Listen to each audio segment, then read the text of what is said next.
The views, comments, and opinions of the following program do not necessarily reflect those of Morris Media Studios, MorrisMediaLive.com, or its affiliates. Listener discretion is advised.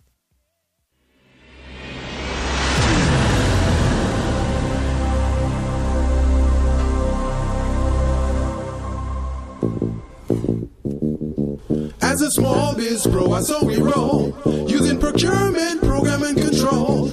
As a small biz pro, so we grow, using procurement, program, and control. Yeah, I'm a businessman, yes, I'm an entrepreneur. Oh yeah, I'm a businessman, yes, I'm an entrepreneur. Oh yeah, I'm a businessman, yes, I'm an entrepreneur. Good afternoon and welcome to the Business Zone with Crystal, Gilbert, and Don. And neither one of them are here today. Don is out at a conference doing her thing. Hey Alicia, she's gonna be coming back with a lot of information from her conference. And as well, Gilbert will be in very shortly. He is flying in from Vegas, and so he'll be coming straight from the airport to the show very shortly. So how has your week been? My week has been absolutely fantastic. We've had some great, if you want to come in, Alicia, you can come on around the corner.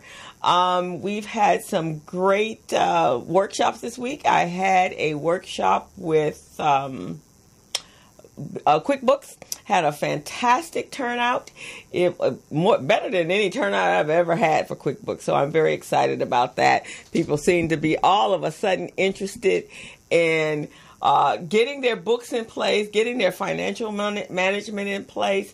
I originally did the workshop in collaboration with the Business Solution Center, which is the entity that is helping the businesses on the Crenshaw Quarter make sure that they can stay substantial and viable during the construction of the Metro project.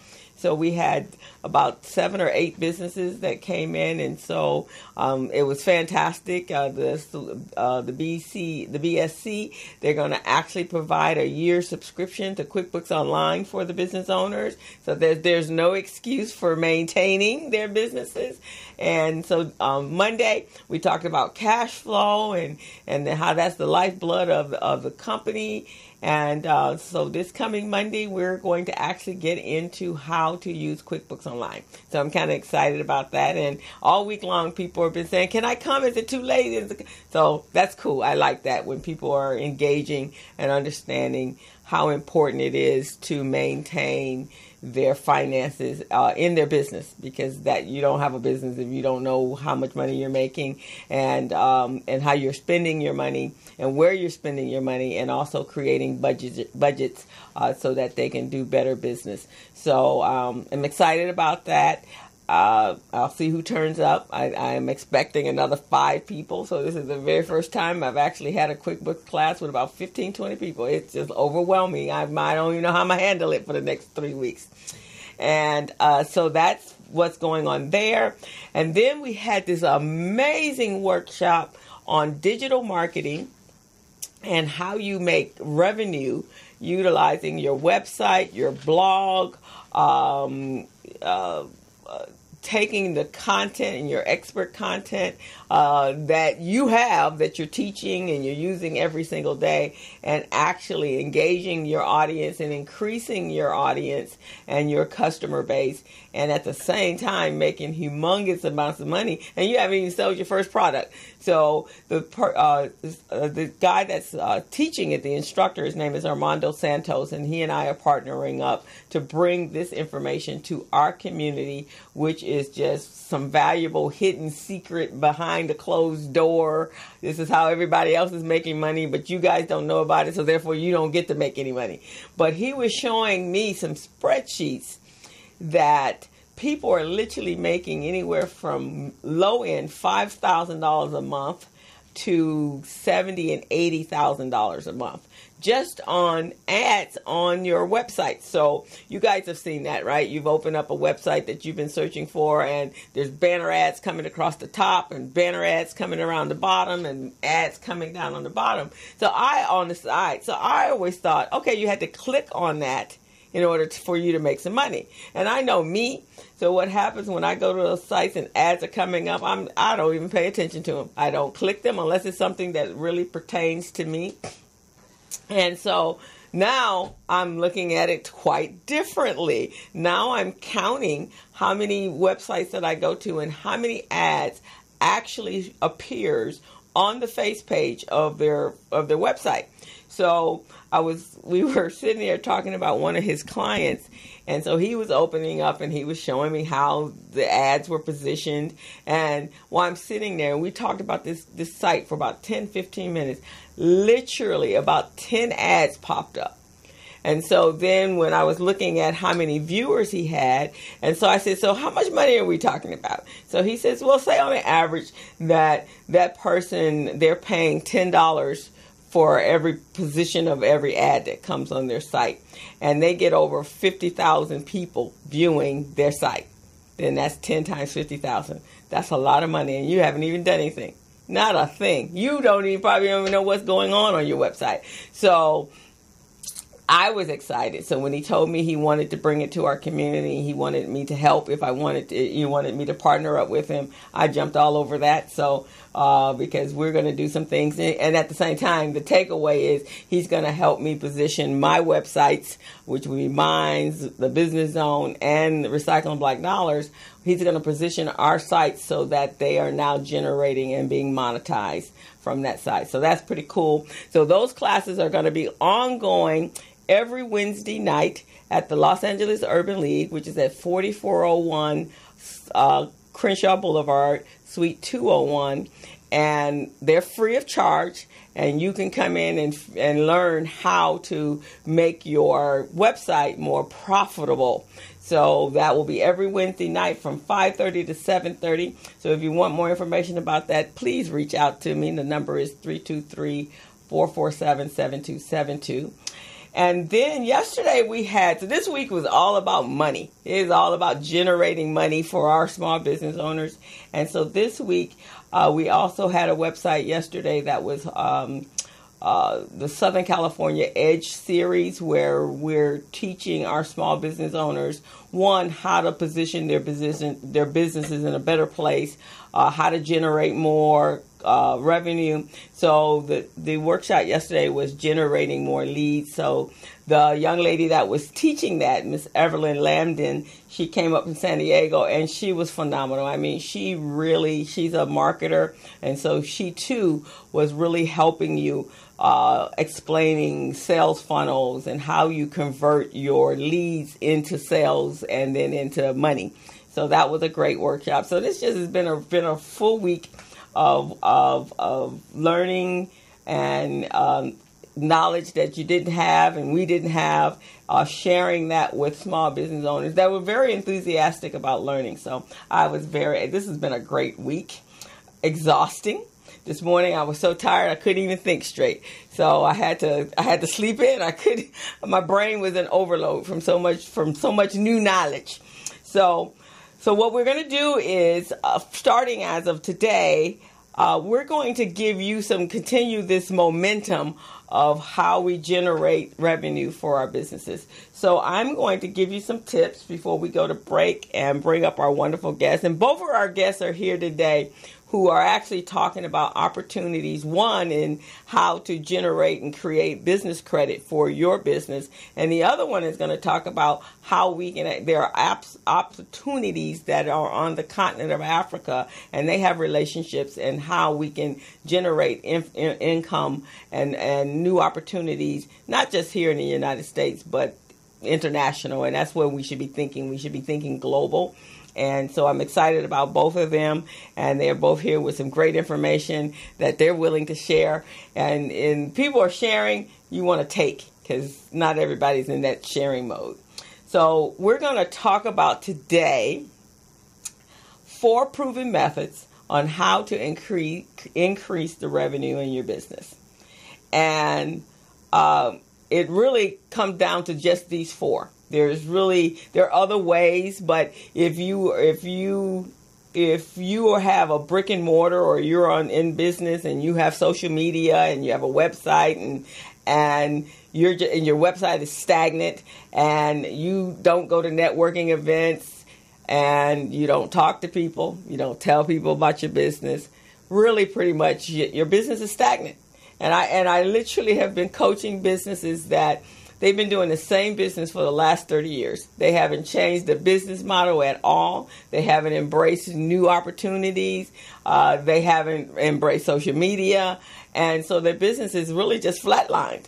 And that, for me, is a boring thing. I know my business has changed 4 or 5 times in the 30 years that I've been in business. And it really does. It has to change because your clients change and their needs change. And you have to be on top of what those changes are. Trends change. And what was viable 20, 30 years ago probably is not viable today. And so you probably need to look at new services, products that need to be shelved, and new products need to be developed, and new relationships need to be developed so that you can increase your revenue. So I'm going to share with you the 4 ways to increase the revenue in your business. The first one is to increase the number of customers that you are actually serving. So just think about it. If there was a 5% increase in customer retention, that could actually result into a 75% increase in customer value. That's pretty significant. But now, how do you make that happen? How do we actually create a 5% increase in your customer retention? So there's some ways you can go about doing that. One of them is to offer a newsletter.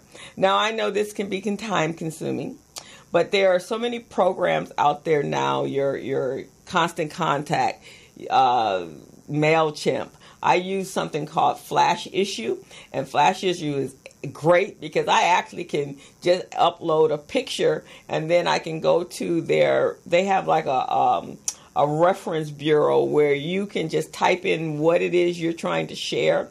So let's say I'm going to talk about customer retention. And so I type that in and then it brings up all these blogs that are on the internet that people have written. And then you can drag that blog over to the template and drop it. That's how simple it is. And then you can do 2 or 3 of those and then send out a newsletter, and your customers will be engaging with you on a more frequent basis. You don't want to wait for them to come in. If you have a restaurant, you don't want them just to wait to get in the mood to eat your food. You want to entice them to come in to eat your food. So you can take pictures of your menu items and put that on your social media. You can include that in your newsletter. You can create a blog. You can talk about the history and the story behind the menu or around the food, or create a story around that dish. You can also put up the recipe for that menu item. And for people that are foodies, they get all connected to that kind of stuff. And they may not be able to fix it the way you have, so then that will draw them in and pull them into your restaurant because, one, they need to taste it to see how they can actually duplicate it and replicate it for their menu when they cook it at home. So that's a great idea. And if you provide good content, your customers will know more about your business and they will become more connected to you. And really, truly, people come to your businesses and they buy what they buy because they like you and they feel like they've connected to you and they have a relationship with you. So that one right there will increase your membership, but it does take some planning. It does making sure that you're going around your restaurant, taking pictures of your food, taking pictures of the guests having a great time, and then sharing that on in this newsletter or in a blog, which you can do weekly. And so let's see if that works for you. Give that a try. The next one, and I think this is probably more important even than the blog, and more important than anything I'm going to say to you today, is customer service. You want to keep and maintain excellent customer service and support. And I'm going to tell you why. For me, that is the primary reason that I support businesses. If I come in and they make me feel valuable, and that my dollars that I'm spending with them is valuable and appreciated, and I get excellent customer service, then I will be back. I'm going to go out and tell every friend that I have that they should go there and support this business because they have stellar customer service. Now, my standards for customer service is pretty high because I provide some awesome customer service for my clients and customers. And so I expect the same delivery. The same that I'm delivering, I expect that back. So I walk in, I'm looking for, and I'm very engaging, and I get to know my customers. I listen to them. So I am expecting the exact same thing from vendors that I am going to support as well. So now everybody's standards might not be as high as mine, but they should be. And if it is, and if your standards are that high, that means you're delivering that same kind of service. But I will tell you, a happy customer is likely to tell at least 3 other people about their positive experience that they've had at your business or with you, if you don't have a brick and mortar, with you. And then they're going to go on their social media and they're going to put all these glowing reviews about you. And so that could be another 10, 15, 20, depending on how many people are following them. And then everywhere they go, every time they talk, they're going to be going, wait a minute, I went to this restaurant last week and it was phenomenal. So you really need to go there, take some friends. You know what? Let's meet there next week. And that way I can introduce you to the owner of it because I really connected with them. So these are the ways that you will keep your customer retention and people will come back and people will feel pleasure in spending their money with you. I have the ladies that do my nails, absolutely love them. When I come in, they make me feel like I'm a queen. It is like the best pampering experience I've had in life. And so that brings me in there twice a month. The lady that I go in for my lashes, and she's awesome. She will drop everybody as soon as I walk in the door. I don't even have to call her for an appointment. I just show up, and she's there for me. The several places where I go to eat, they know me. My bank is like awesome. There's 4 branches to my bank, and I bank at one of the black banks in the city. And the 4 branches, I don't care when I go in, they all know me by my first name. It's like my cheers. And they ask about my family. They ask about friends. We engage in conversations and we talk about their lives. So needless to say, I will never change that bank. And it was funny because a couple of years ago, I was in B of A cashing a check from a client. And when I went in, they were like, well, where do you bank? And I told them where, and they were like, well, you should come to us. And so I'm standing in their line. One is a line that is almost out the door. 2, they have people over here talking to machines. So that's a no-no. And then they have tellers that are being rude to their clients. And I'm thinking, and then I look around, and this is Christmas time, right? And so I look around. Now at my bank, there's Christmas trees, there's ornaments, there's decoration, there's this warm, fuzzy, it's holiday time, everybody's happy. I go into this particular bank, I'm not going to say what the name was, and there's 1 string of lights and no Christmas tree and nothing. That's it. Just one of those stingy string of lights. Now, this bank is far more profitable than my little small bank. And I'm thinking, nah, you guys don't even have a Christmas tree for your clients. I mean, you're not even representing the fact that this is a holiday season. No Christmas candy, no a little stingy string of lights. So no, never would ever bank there. Would never move my accounts there. And that's what's important to me. So you do that. You take your customer service up to just increase it about 10, 15%. And I trust you. You will have customers for life. You will have to ask them to leave because they will stay there forever. So that one, it should be a no-brainer. But, we've all been to businesses in the city that the customer service was just really lacking. There's big corporations right now, the airlines. Flying used to be a wonderful experience. Now it's a tragic experience every time you go to the airport because the service is not there. The people are angry, like they don't want to be at work, and maybe they don't want to be at work, but you don't need to pass that off to the customers. And so that's a big issue when you go to fly. So I've narrowed my flying down to one airline right now, and that's Alaska, because the last time I flew with them, they were awesome. So that's the only place, and Southwest. So those are my two airlines that I am traveling on because the customer service is just stellar. The rest of them, you guys got some work to do, okay? Next is, and we're all guilty of this, including myself, is keeping the content on your website fresh. How many people have the same stuff on their website that has been on their website for the last 4 or 5 years when it was first launched? So you need to change it. You need to change the pictures, because what's the purpose of coming back? Unless you have an e-commerce site where people are coming there to buy, why else would anybody come to your website? Especially if they think that the information is the exact same that it's been the last time they went.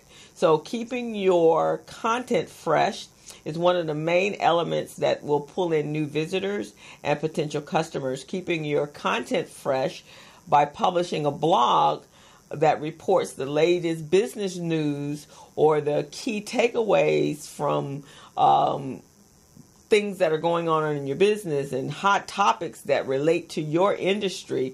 This fresh content will help you keep your website populated, or the search engine optimization, which is the SEO. It'll keep it moving up to the top. So when people go in and put the name of your business in the search browser, it's going to be one of the first ones to pop up. So when you go to places like Amazon, there's constant movement and fresh content always on Amazon or eBay or any other sites that have a large following of people.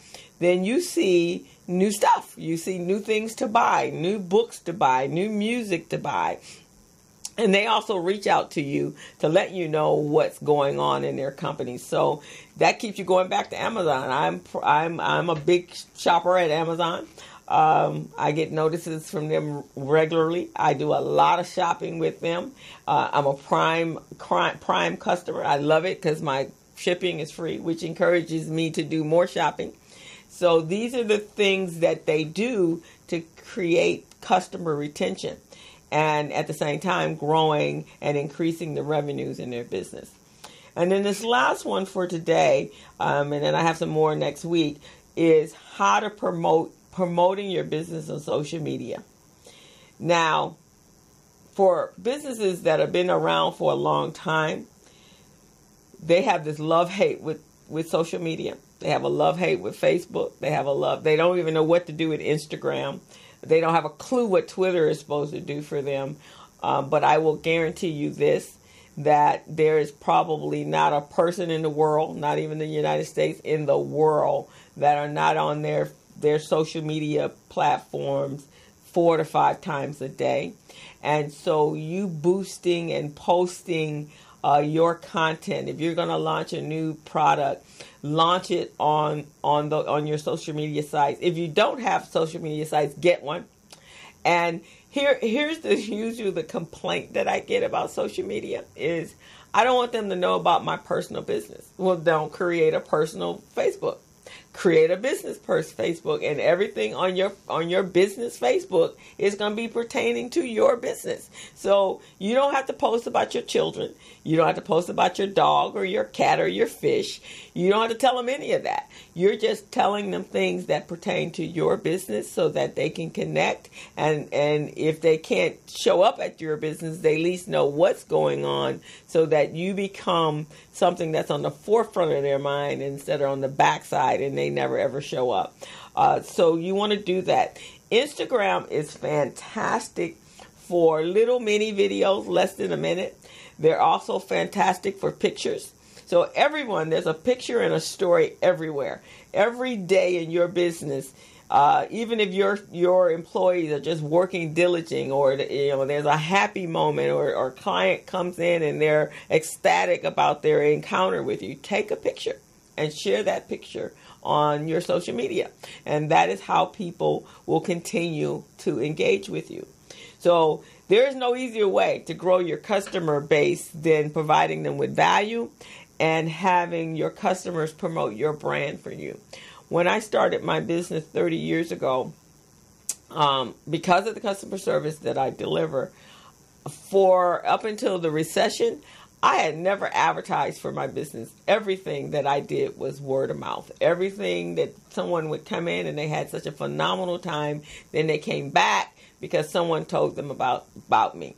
So when the recession took place, I had a difficult, because I'm teaching people to market and advertise their businesses, and I didn't have to do it. So I didn't even know how to do it for my own business. And so I had to learn how to do that. But it's been fantastic, because now I'm back at a word of mouth. I'll probably have more business than I know what to do with right now, but I'm not complaining at all. So you guys continue to come back to me.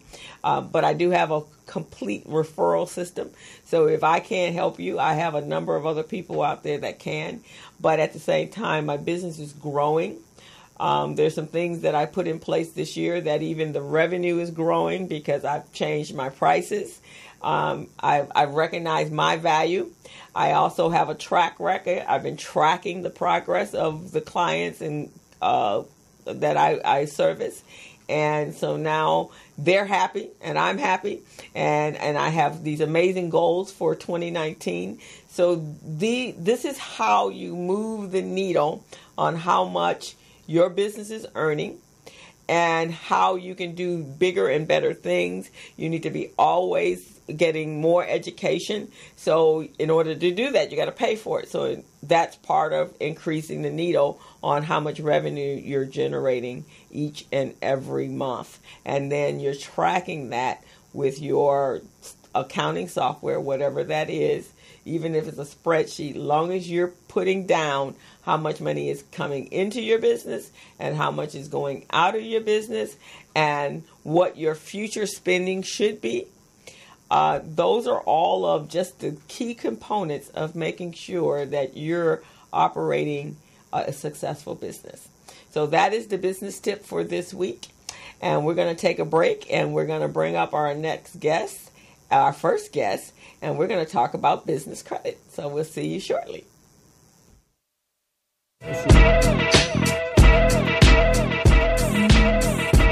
Are you contract ready?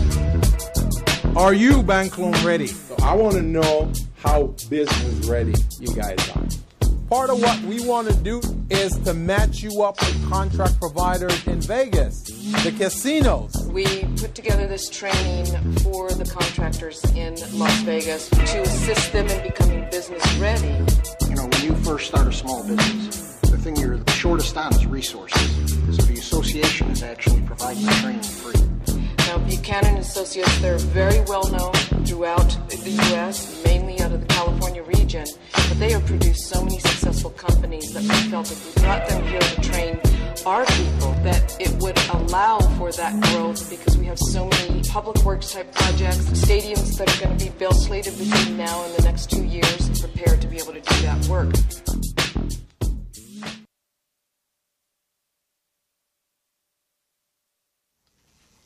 And welcome back to the Business Zone with Crystal, Gilbert, and Dawn. And neither one of them are here, but I'm here. And so we will see them next week and or shortly if Gilbert pops in here soon. So I'm pretty excited about our guest. Oh, my goodness. I met her at Dr. Rosie's Business Expo, I think, Book Expo. Yes. And I came in and I think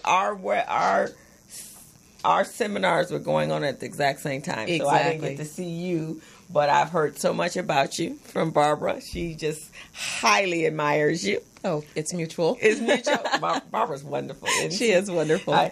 Because she's such a behind-the-scenes person, I'll never get to hear her on the show, but this is her way. Absolutely. So we get to talk about Barbara so we have to talk about her because I'll never get her in one of these seats. Probably not. Yeah.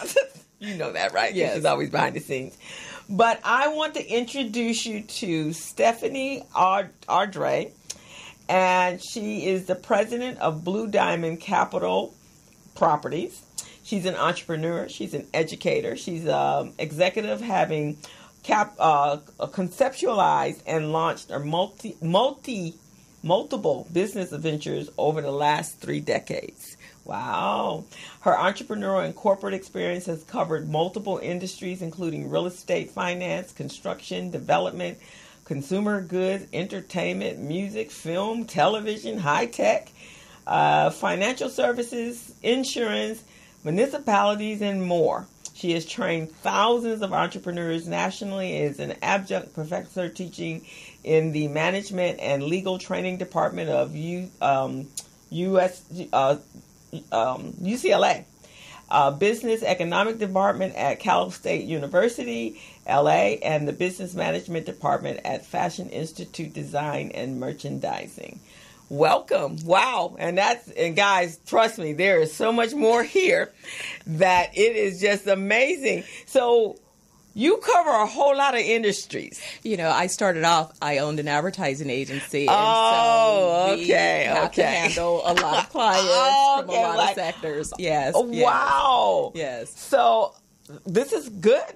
Yeah, it's great. This is great. So tell me more than what these words are telling me about you and how you got to be, how you've acquired all of this wonderful experience and how you got to the place where you're willing to share. Well, it's so funny. I often tell people that my mother was an entrepreneur and I come from a family of entrepreneurs. Oh, that's a good point. I was an only child. Okay. So that meant that I didn't have other siblings to play with. So I found it important to play and keep myself entertained. So as a little kid, 8 and 9 years old, I was playing business.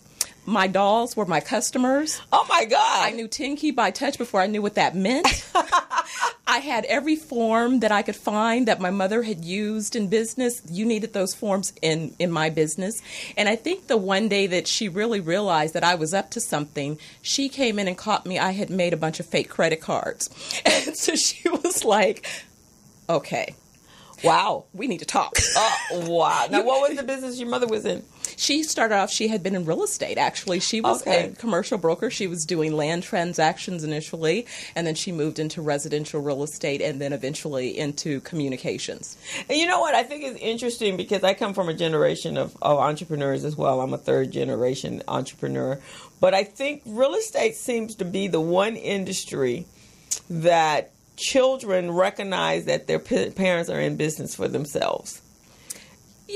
Yeah, more so than any other. Because if they're leaving and going to, a store or whatever, they're not quite sure if mom and dad owns the store, right. Unless, that's spoke of at the dinner table. Certainly. But real estate, because of the nature, I think, of real estate, that they're in business for themselves. Yeah, they're hustling. And it tends to lead or bleed into weekend or what should be time off. They end up working a lot. If you're engaged with clients during the day, you tend to do your paperwork in the evening. Mm-hmm. Or if you're doing residential, then you work weekends. Mm-hmm. So you're out canvassing, attempting to create new opportunities. Yeah. So it's one of those businesses. So your children really get to see that, wow, mom is working hard or dad is working hard. Absolutely. More so mom, I think, in that industry than dad. So, wow, cool. So were you a real estate agent? I was not. My career, again, started in advertising. I had no interest in going into the real estate business because that was a business that my mother was in, but I knew that I would be an investor.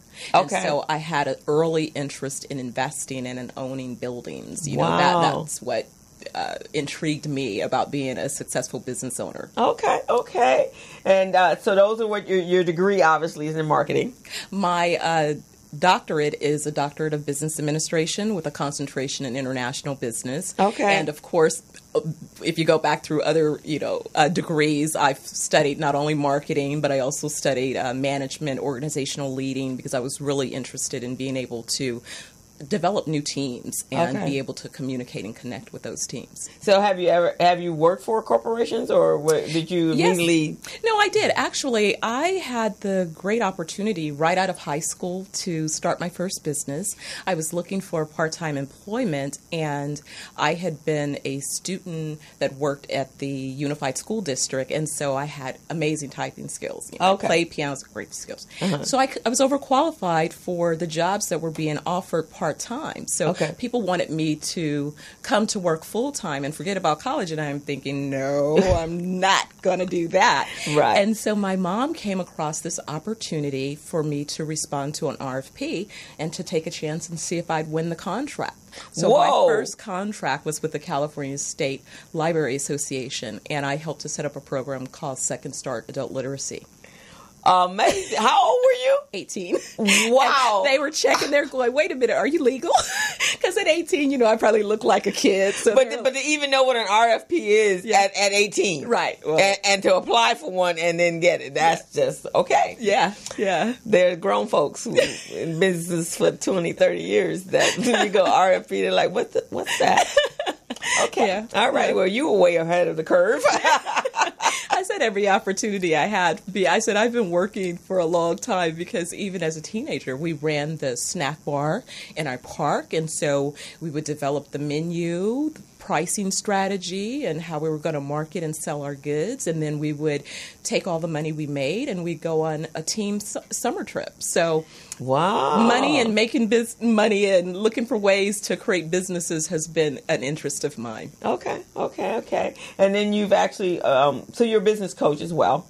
Yeah, I ended up coaching some companies, entrepreneurs. In fact, I'm working on a new program, a hyper-growth series that's going to be about a 10-session series and to scale some companies. Okay, and what will that entail? So basically, I'm going to walk the companies through every functional domain of their organization from soup to nuts and assess where they are when they begin and then track how that business grows and expands. And so I'm giving them top shelf, Fortune 500 type solutions, but for businesses that have an opportunity and potential to grow. Now, so obviously you're dealing with businesses that mid-size?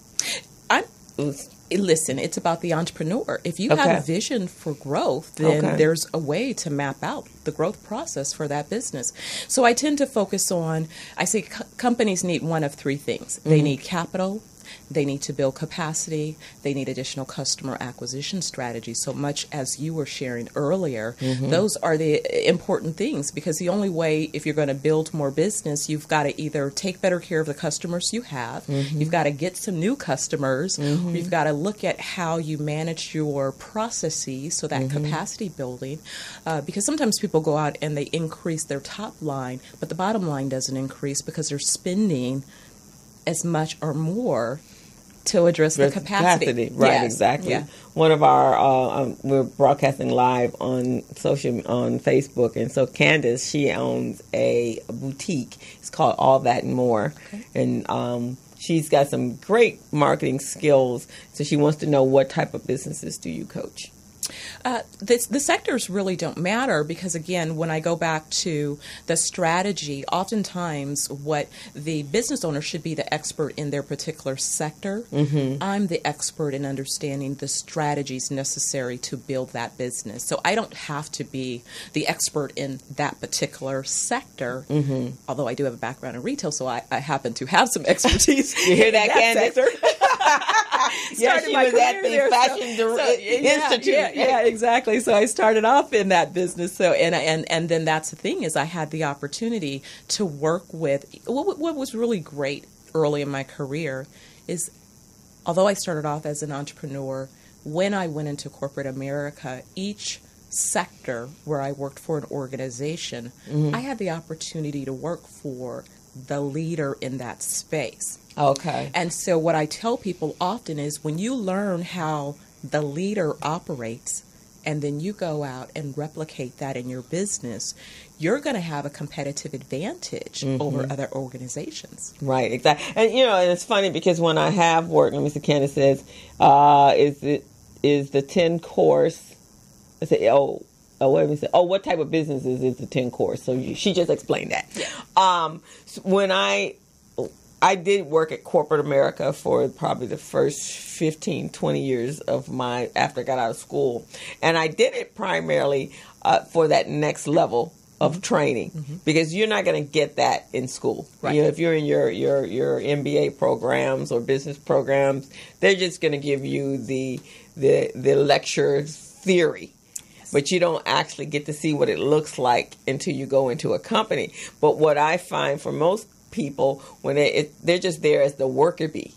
But I was there observing how the company itself ran. Yes. And then I needed to know how the money actually was managed, right? So I went back and for my accounting skills and degree in bookkeeping, and I needed to see how exactly how do you create the pricing piece, the retention piece. So I got to see that in the accounting department. Right. And I also got to see it from a budgeting standpoint, and from a planning standpoint, and from the visionary standpoint.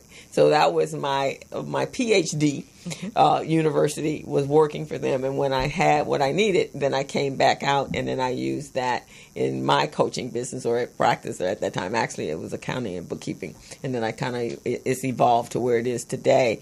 But whenever I needed a new subject and I needed to see how it was done from a corporate level, then I went in. So one of the things that I recognize from, and I'm sure you do as well, from our small business owners in our community is they don't have those skill sets. Right. And when they start their businesses are on such a small level, and then they don't know how to grow it to that next level. Absolutely. So what is some of the advice that you would give those business owners or... Absolutely. So I always tell companies when we're working on either a business or a strategic plan, what you want to understand are who are the category leaders in that particular space. And so I say there's a couple ways to identify them. So you look at the Fortune 500 companies that occupy your space. You then look at the companies that occupy the Inc. space because they're going to be a little bit smaller. And then you look in your local market at the companies that are featured oftentimes on the local business journals. And from that, when you've identified now, these are the players in the business, if you can identify a publicly traded company in your space, take a look at their 10K or, their 10Q report, your quarterly or annual reports, so that you understand how they're describing the potential of growth in that particular sector. What decisions are the larger companies making? And then identify how that's relevant in your local market. Okay, you guys hear that? Because that's really important. Because again, we as a community, and I was having a conversation with a banker yesterday from City National Bank, and he was engaging in some meetings with some of the supplier diversity opportunities at the airport. And he was I could hear the frustration in his voice. I mean, we're standing in a parking lot and he's expressing it because he knows he's sitting at the table. And it's harder when you sit at the table and you hear the conversations and then you come back to our businesses and you're like, oh my God, we're so far behind. I don't even know how we're going to ever catch up, or how we're going to move the needle and move the people along with the needle, because they're so resistant to that change. And we have to change. You have to change. You have to evolve. Business is dynamic. When you think about your customers are always changing and evolving. And so in the old days, you used to think about marketing from the standpoint of, well, I'm in retail, so I need to look how other retailers operate. But that's not the lay of the land these days. You have to understand customer experiences.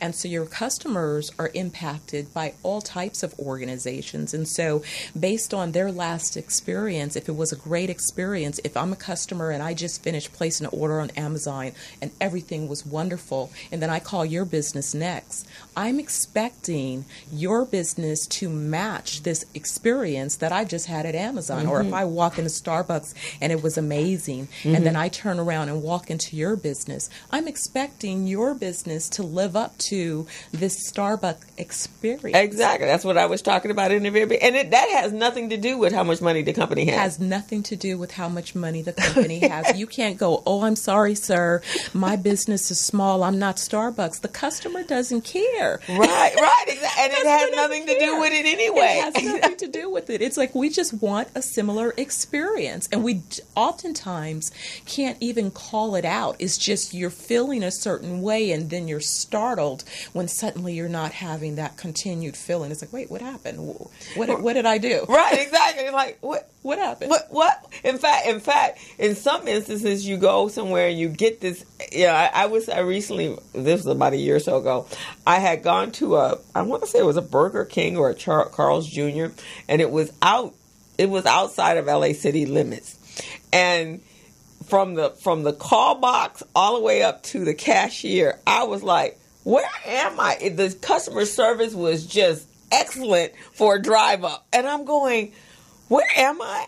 And so when I got up to the front, by the time the 3 different windows, because you got to first submit the box where you order your food, then the person that's taking your food, and then finally the person that's delivering your food, right?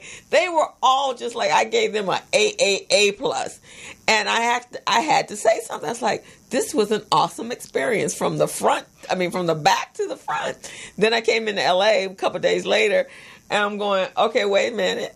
That wasn't the same experience. What has same franchise, not the same franchise, but the same business, still a fast food place, same from brand, but it was light years difference in the customer service, and so it makes a big difference. Oh, it makes a big difference. I remember when I had my advertising agency, and a major retail bank wanted us to run an advertising campaign, and so it's always been my policy that I go and shop the customer. And at that time, again, remember, I was very young-looking executive, and right. I said I'll go to the branch in several different locations and notice my experience. Needless to say, when I went into certain areas, the experience wasn't very, very favorable. And I told them straight up, I said, you guys can pay us millions of dollars to run an advertising campaign, but it's really not going to matter because the customer experience when you walk through the door is not going to cause the customers to be sticky. They'll walk right on in and turn around and walk right on out. It has nothing to do with the effectiveness of our campaign. Right. And I don't know, a lot of times the owners don't recognize that their employees are they're the first person that you reach, and they're the first impression that you have. And if you have not trained them properly, your business is you're going to see that in your revenues. Oh, absolutely. Everyone used to talk about the ladies running the front end, the receptionists, ladies and men, because we had a diverse team. And so that first point of contact, that's the person that I'm always making sure, are you wonderful today? How can we make sure you're having a wonderful day? Because you're the first point of contact. You're the first point of contact. You're the first impression. Absolutely. It's like the book, Candace says, good stuff. Take me.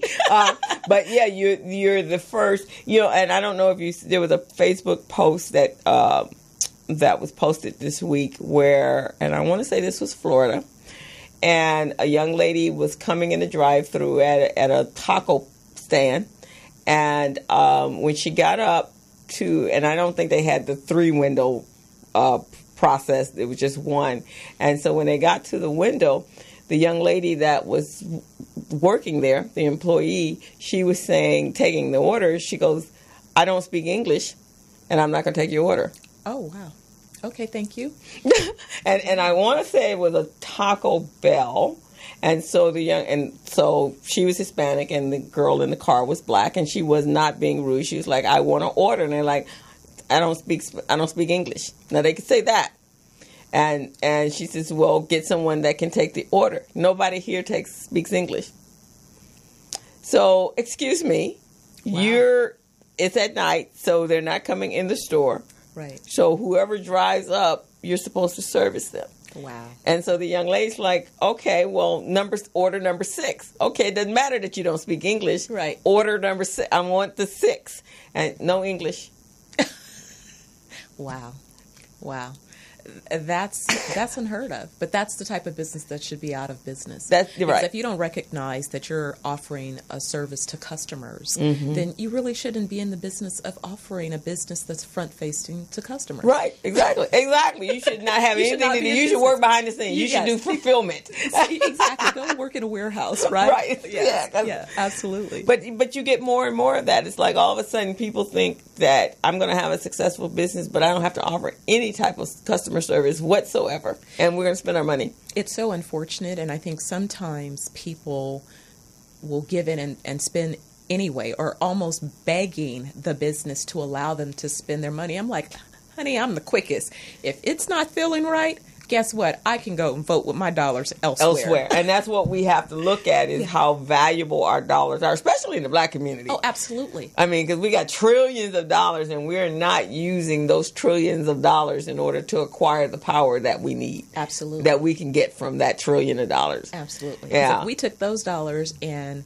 invested in and supported some Black-owned companies that could grow and scale, that cover multi-sectors, we'd be marching to a whole different experience as a community and as business owners. Right, exactly. Everyone would sit up and pay attention. It would be a different day. It would be a different day, and I think that we are at that place, but now I guess we need to know how do we, and so this is your area, how do we start helping our businesses move to a place where they can scale up to utilize the power that we do have with our consumer dollars. And so it really is, again, kind of back to that basis. I know it sounds like I'm simplifying it, but I think sometimes people spend a lot of time making things overly complicated, and as a result, you're unable to execute when something is so complicated. If I sit up here and speak to you from a theoretical perspective, it may sound wonderful, but how does that then apply to my business? If I say, hey, take a look at your last quarterly sales and look and see what type of capital you need to address the capacity, if you need additional capacity, or take a look and see if there's any trends around your customers that you need to address. Because you either need to get new customers, you need to keep the ones you have. There's some things that you need to do if you're going to continue to grow your business. And if you need to do customer acquisition strategies, but you don't have the resources necessary, where can you identify new resources? Okay. Yeah. So if you guys got any questions you'd like to ask Dr. Audrey, phone number is 323-293-3375, or you can, if you're on Facebook, you can put a question there and then I will ask her. But yeah, it's so interesting, and I know sometimes I feel like I'm leading our business owners or our community to the water, and they just won't drink, and I'm not quite sure if it's out of fear or what the hesitation is that because some of them have some incredible ideas. I do know a lot of our businesses in our community have gotten there by default. And so they don't have, we went to school for it, so they don't have the conceptual piece on what do I need to do? What are my steps? And then it just seems so overwhelming with running their business because they have everybody wearing the same hat. Right. In fact, I was at yesterday when we were at a seminar. Herschel says, who is Candace? Oh, okay. Please type in the guest name and her business. Well, her name is Dr. Stephanie Audrey, Ardrey. That is correct. And the name of her business is Blue Diamond Group, Inc. Blue Diamond Group, Inc. And she's actually got a workshop coming up. And I sure hope you'll come out and check it out. Let me pull it up so we can get a little, because you got it right there, and I actually have it here as soon as my computer pops. So on Saturday, September 29th, we're going to be over at Lavender Blue from 9 a.m. to noon. Okay. And we'll have a workshop on creating corporate credit. Well, now let's talk about corporate credit, because that's a great segue into that little issue. So our businesses don't know anything about that, right? Well, it's not just our businesses. I've seen this across the board because with my company, Blue Diamond Capital, for the last few years, we focused on assisting companies with securing their commercial spaces, so commercial brokerage and commercial finance. Okay. And oftentimes, I discovered that companies have clients that have been in business 30 years, and they never knew that there was a need to build corporate credit. But also, the thing is that they didn't realize the value of having that identity. I have people say, well, I don't want to go into debt. And I say, are you thinking like an employee? Mm-hmm. Or are you thinking like an entrepreneur? Mm-hmm. Because capitalism, organizations are built on leveraging resources. At the end of the day, a CEO's job is to set the course for the organization and then find the resources that will allow you to execute that business vision. Mm-hmm. And so be they monetary, technology, human resources, all of these raw material resources, you need to have the wherewithal to right. And you need not to use all of your great topic. Yeah, you need king. You need your king. And in fact, that was when I launched the QuickBooks class last Monday. I was trying to think, okay, I can.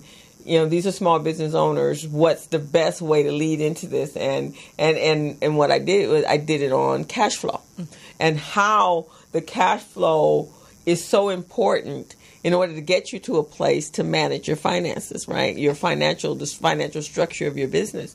And so when we were doing that, and so a couple other people were saying, one person had a nonprofit, and I said, well, who are your sponsors? She goes, I put all my own money in. No. Wow. No. Wow. Yeah, and even our small business, no. Right. You build your credit, but again, they think it's their personal credit, so they don't understand the definition between corporate credit and business credit from their personal credit. Absolutely, and I think that part of the challenge is when you go and you start your business and you're dealing often with retail-facing banks. Mm-hmm. The retail bank says, well, come on in, you can apply for a business loan, and the dirty little secret was that many of the banks are basing their decision on what you own. Oh, you have a house. Oh, that house looks like it has this much equity. Okay, we'll give you a business loan. They're not giving you a business loan based on your business. They're giving you a loan based on your personal assets. And so that's where the mistake begins. Okay. And so it's like, no, and of course, they're not going to tell you that, right? They're not going to tell you that. No, because it's a numbers game. It's right. If I can get as many folks to give me the collateral on their house, hey, I'm going to take it. Because when you're building corporate credit, then you're building credit for an organization that oftentimes is not personally guaranteed.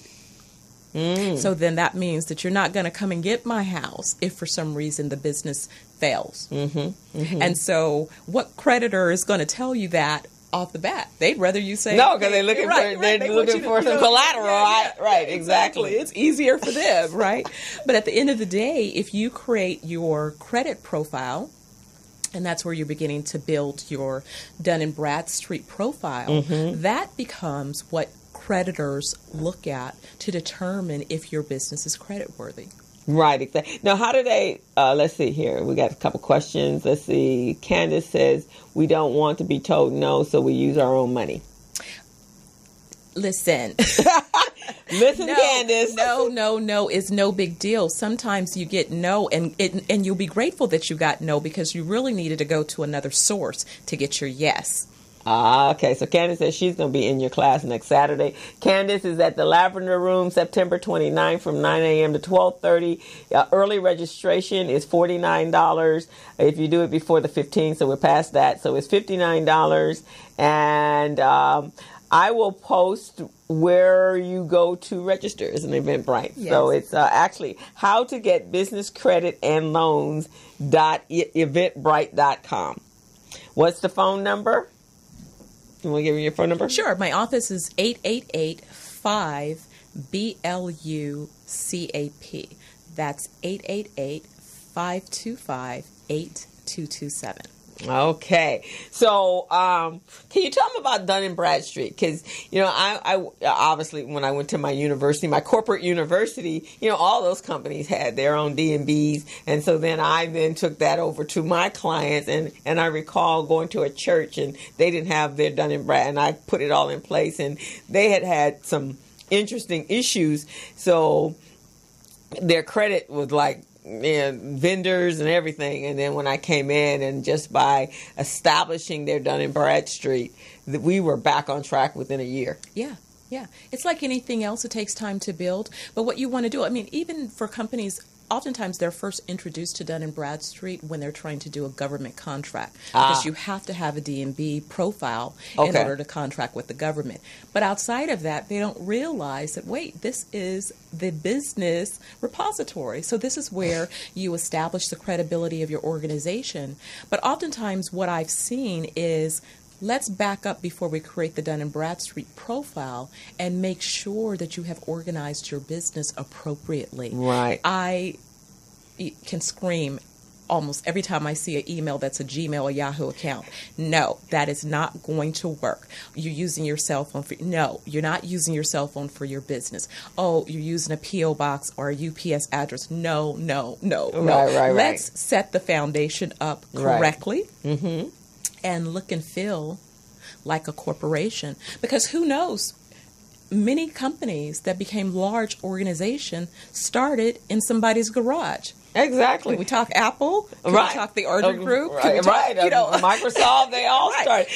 And the interesting thing with your Gmail, if you pay an extra $1 or $2 or whatever it is, $9, you can actually get the extension to your to your business name, and that's all it is. Yes. And then it still comes into your Gmail. If you feel more comfortable with that than Outlook, that's fine. Yes, Gmail has a business account. It has a business account, so you just get. I think it's called the C Suite.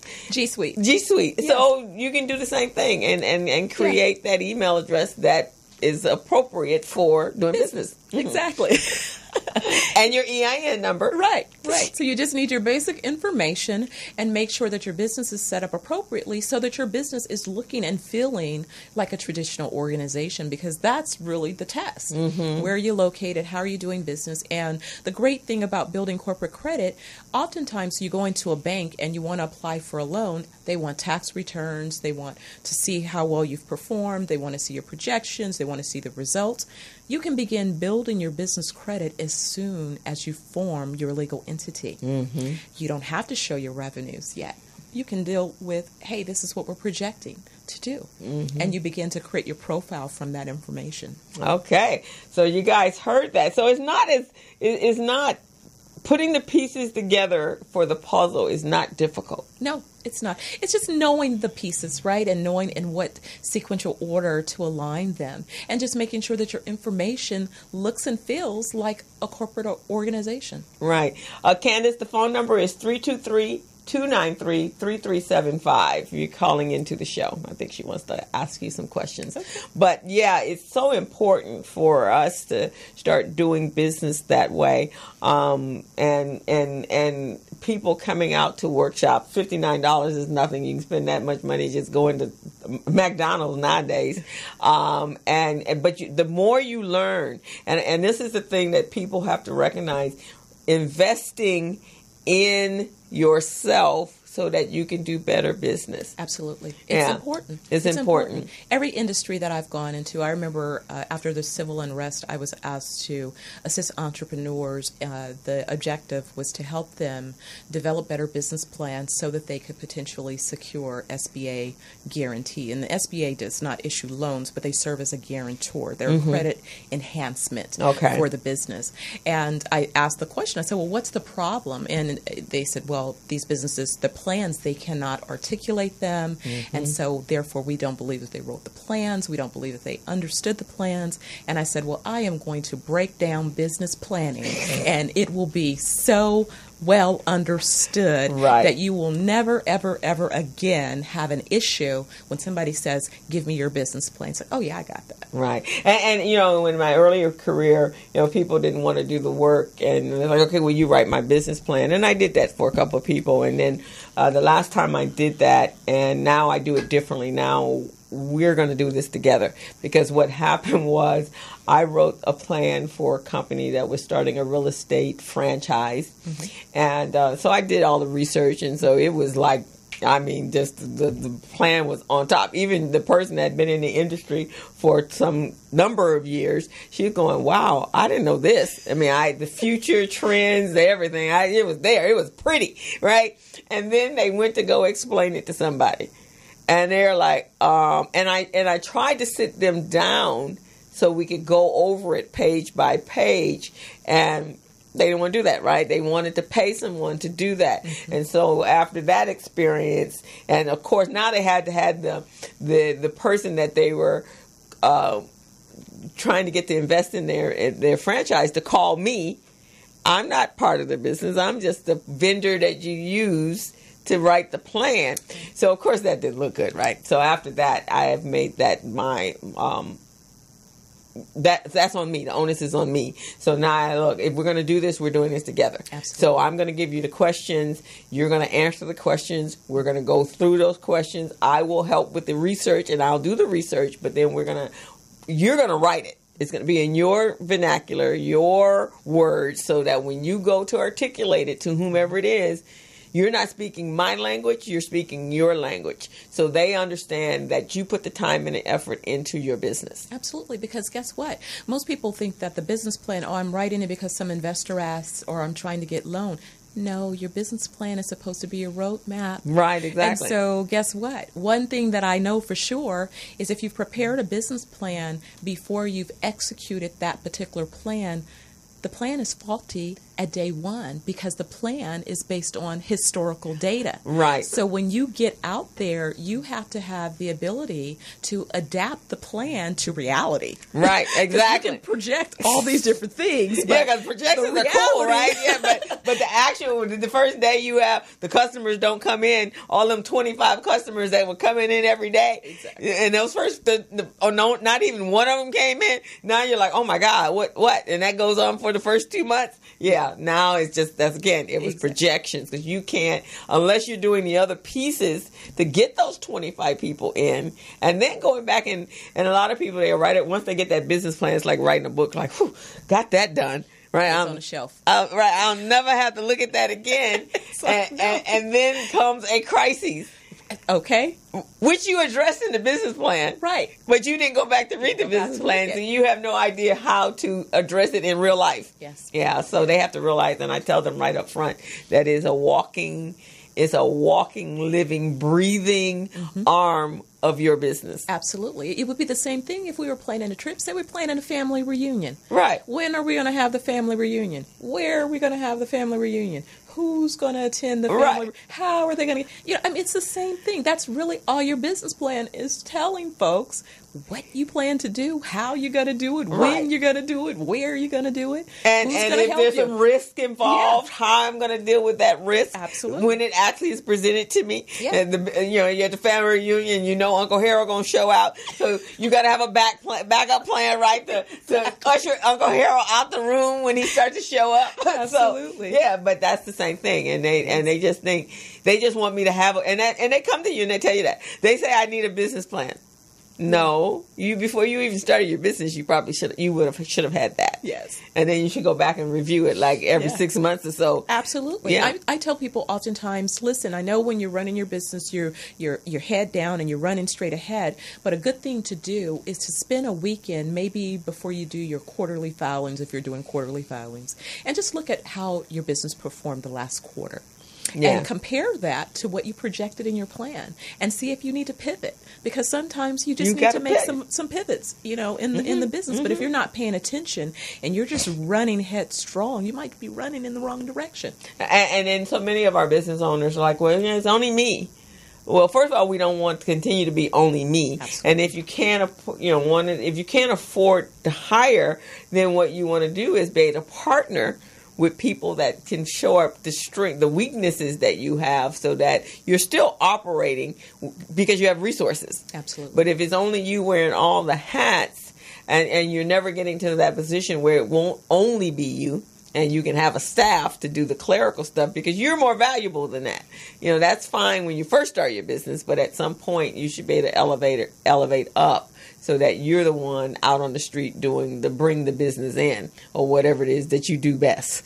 That's why you need capital. Yeah. Because oftentimes one of the major mistakes people make is their pricing strategy is not consistent with the reality of what it costs to deliver on that product or service because they never thought about their staff and team. Mm-hmm. And so people say, oh, you know, Stephanie, you're making it so hard. You're making us look like a real corporation. And I said, if you don't stub in the positions and the salaries and the cost to build out your team, guess what? You'll never be able to build out your team. You'll never be. And you know, it's so interesting. The other day I was looking at, what was I watching? I was reading something on Nextdoor or Yelp. I think it was Nextdoor, you know, the neighborhood app. And so there's a new restaurant that just came into the Crenshaw up on Slauson. And so somebody was complaining because they are adding on an additional service fee that takes care of, and they tell you when you ask them about it. I think now they tell you beforehand, but I think this particular person wasn't told beforehand. It was after they had eaten, and they were saying that it was additional service fee that was added to take care of their employees' health insurance and wages. And so, and of course, the feedback back and forth. I'm thinking, no, that should have been incorporated in your price. Absolutely. But see, that's the mistake. And that's what happens. I said, you know, this pricing thing is more important than people think. Yeah. Because if I come in there and you're telling me after I've eaten. Right. You can't do that. Yeah. I mean, there's a tip. Yeah. Okay. But I'm assuming that you didn't put that in. If your staff is how you deliver your food. Absolutely. So their wages and their benefits, that should be incorporated, and it should be broken down per item that you're selling, so that you're getting that. You don't have to add an extra fee, because now I'm like, what's this, bait and switch? You know, that's a little deceptive. It causes customers to become disgruntled. Right, exactly. Because if you just tell me up front what the price needs to be, I'll pay the price. Right. And if I don't, then okay. But don't tell me after I've eaten. Right. And definitely don't add any extra stuff. Right. Just incorporate. If your food is good, the customer service experience is excellent, the ambiance is excellent, I will come in and probably pay $12, $15 for a sandwich. If all of these other, because when you eat food, you're coming for the experience. Absolutely. It has nothing to do with the food. It has to do with the whole experience. Yes. Because I can make a sandwich at home myself. Absolutely. I mean, a turkey sandwich is the same at my house as it is at Subway. Right? It's just turkey meat. But it's the experience. Yeah.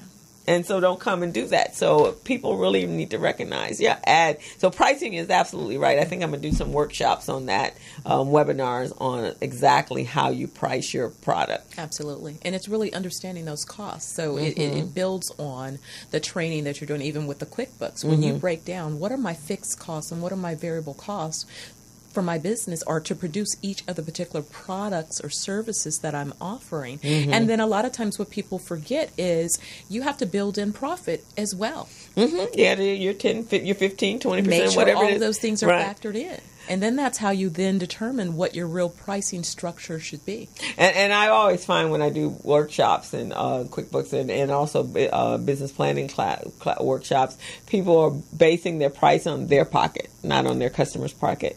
Let's see. Candace says, yes, that's illegal, and I do not play that 3%. Yes, please do the pricing webinar. I certainly will. But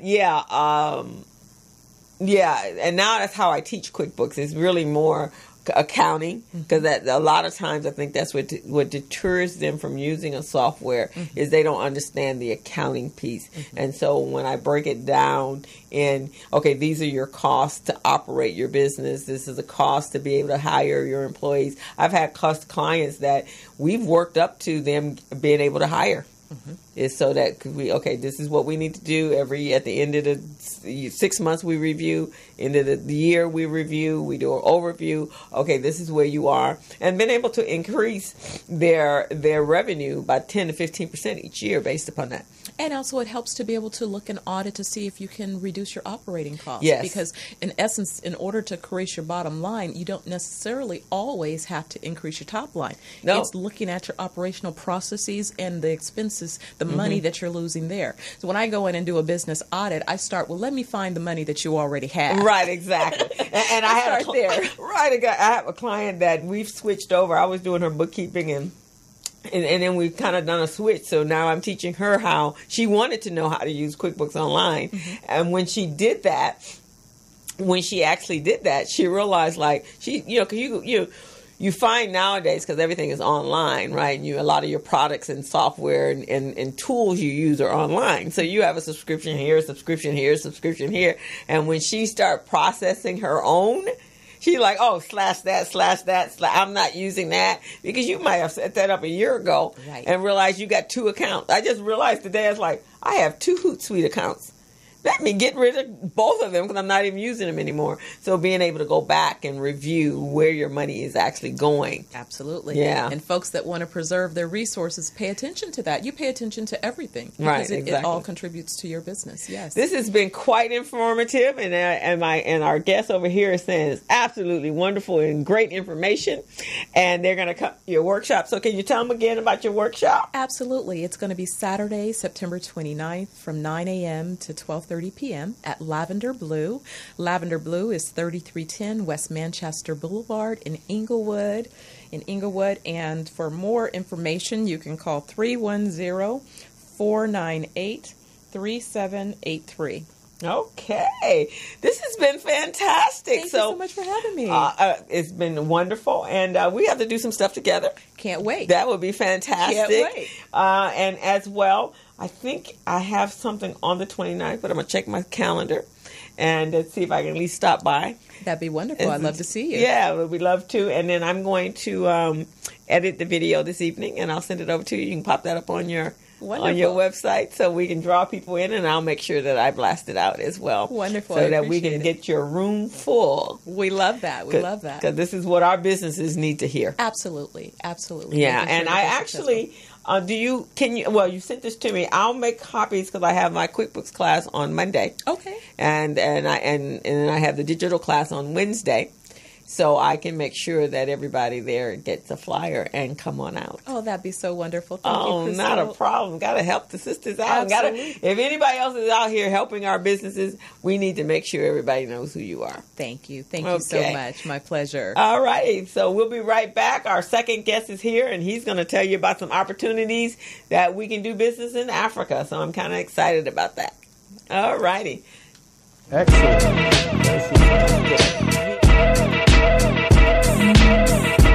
Are you contract ready? Are you bank loan ready? So I want to know how business ready you guys are. Part of what we want to do is to match you up with contract providers in Vegas, the casinos. We put together this training for the contractors in Las Vegas to assist them in becoming business ready. When you first start a small business, the thing you're the shortest on is resources. So the association is actually providing the training free. Now, Buchanan Associates, they're very well known throughout the U.S., mainly out of the California region, but they have produced so many successful companies that we felt if we brought them here to train our people, that it would allow for that growth because we have so many public works type projects, stadiums that are going to be built, slated between now and the next 2 years, prepared to be able to do that work. Excellent.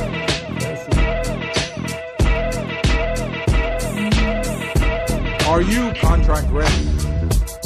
Are you bank loan ready? So I want to know how business ready you guys are. Part of what we want to do is to match you up with contract providers in Vegas, the casinos. We put together this training for the contractors in Las Vegas to assist them in becoming business ready. When you first start a small business, the thing you're the shortest on is resources. So the association is actually providing the training free. Now, Buchanan Associates, they're very well known throughout the U.S., mainly out of the California region, but they have produced so many successful companies that we felt if we brought them here to train our people, that it would allow for that growth, because we have so many public works type projects, stadiums that are going to be built, slated between now and the next 2 years, prepared to be able to do that work. Okay, and we are back. Now we have our second guest, and I'm kind of excited. Al, you've been diligently working trying to get us to do business with Africa. Well, so tell us where you are on that, and first tell us about you and your organization, because I didn't pull up your bio. First off, the organization that I'm associated with is called the Pan-African Global Trade, and it's called the Africa USA Chamber of Commerce and Industry. And it was founded in 1992, I believe, or thereabouts. And you can go to the website, africausa.org, and that gives you a sort of a brief historical sketch of how we got started. Mm-hmm. But it was founded while Tom Bradley was still mayor of L.A. Okay, well, that's a long time ago. It was founded primarily to begin the process of changing the relationship that the city of L.A. and the state of California have with the African continent in the area of trade and investment. It's not as though either the city or the state of California never had any relationship with Africa, but that the activity that existed compared to what was existing with say Asia and Europe and South America was not as much as it could have been. So the chamber came on board to be an advocate for that activity. Okay. And since that time, we've established what we're going to be talking about today, which is the Pan-African Trade and Investment Conference. It's an annual conference that we've been doing since 2010. Okay. And the goal of the conference primarily is to provide an ongoing platform, if you will, where we can bring people together and begin to talk about trade and investment, but look at it from what's called a bilateral perspective.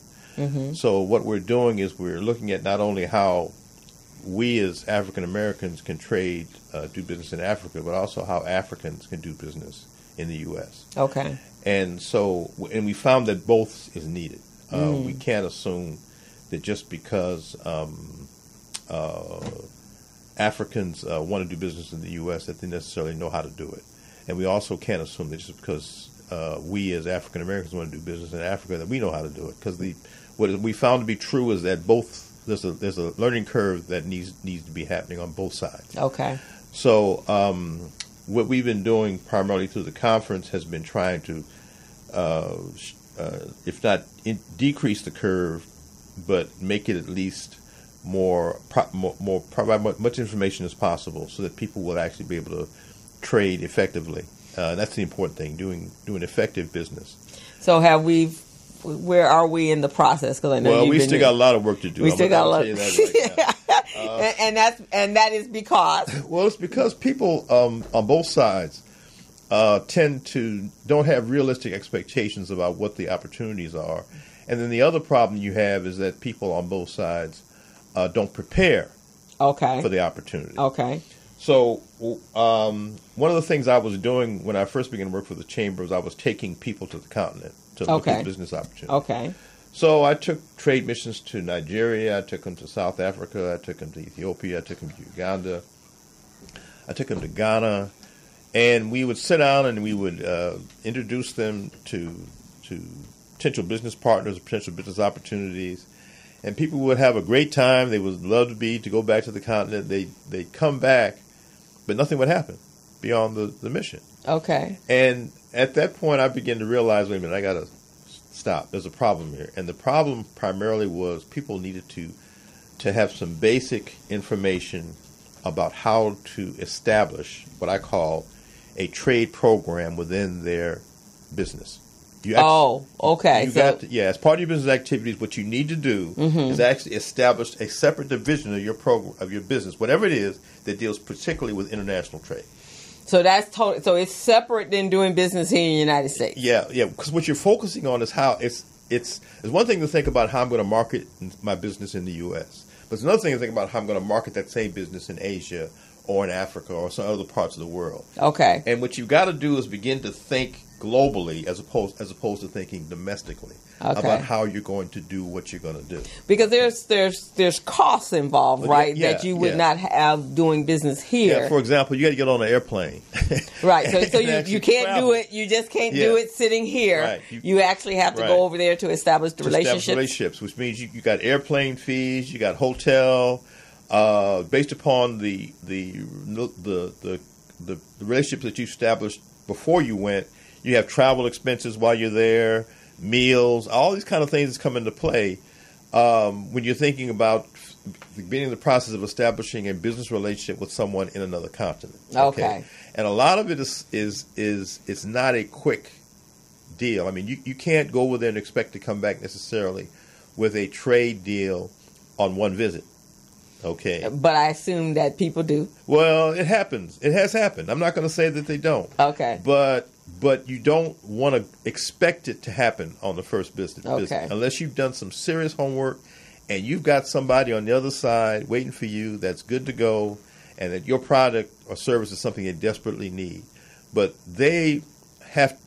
you've got to have done a certain amount of promotion and also you've got to do a little bit of research on the person you're going to be dealing business with in order for that to happen on a first time around. Normally it doesn't happen that quickly. You know, you don't sell normally on a first trip. You may have to go back again. And we're talking large volume, right? We're not talking that someone's gone from another country has come to your website and you're selling whatever, you're selling hats, right? It doesn't necessarily mean it's not about volume even, because the volume is something that increases over time. Okay. What you need to do is establish a sound, viable business relationship. Okay. And you got to understand how business is done in the country where you're going. Okay. And which is not necessarily it's not necessarily cultural issues. There's banking issues. There's trust issues of trust.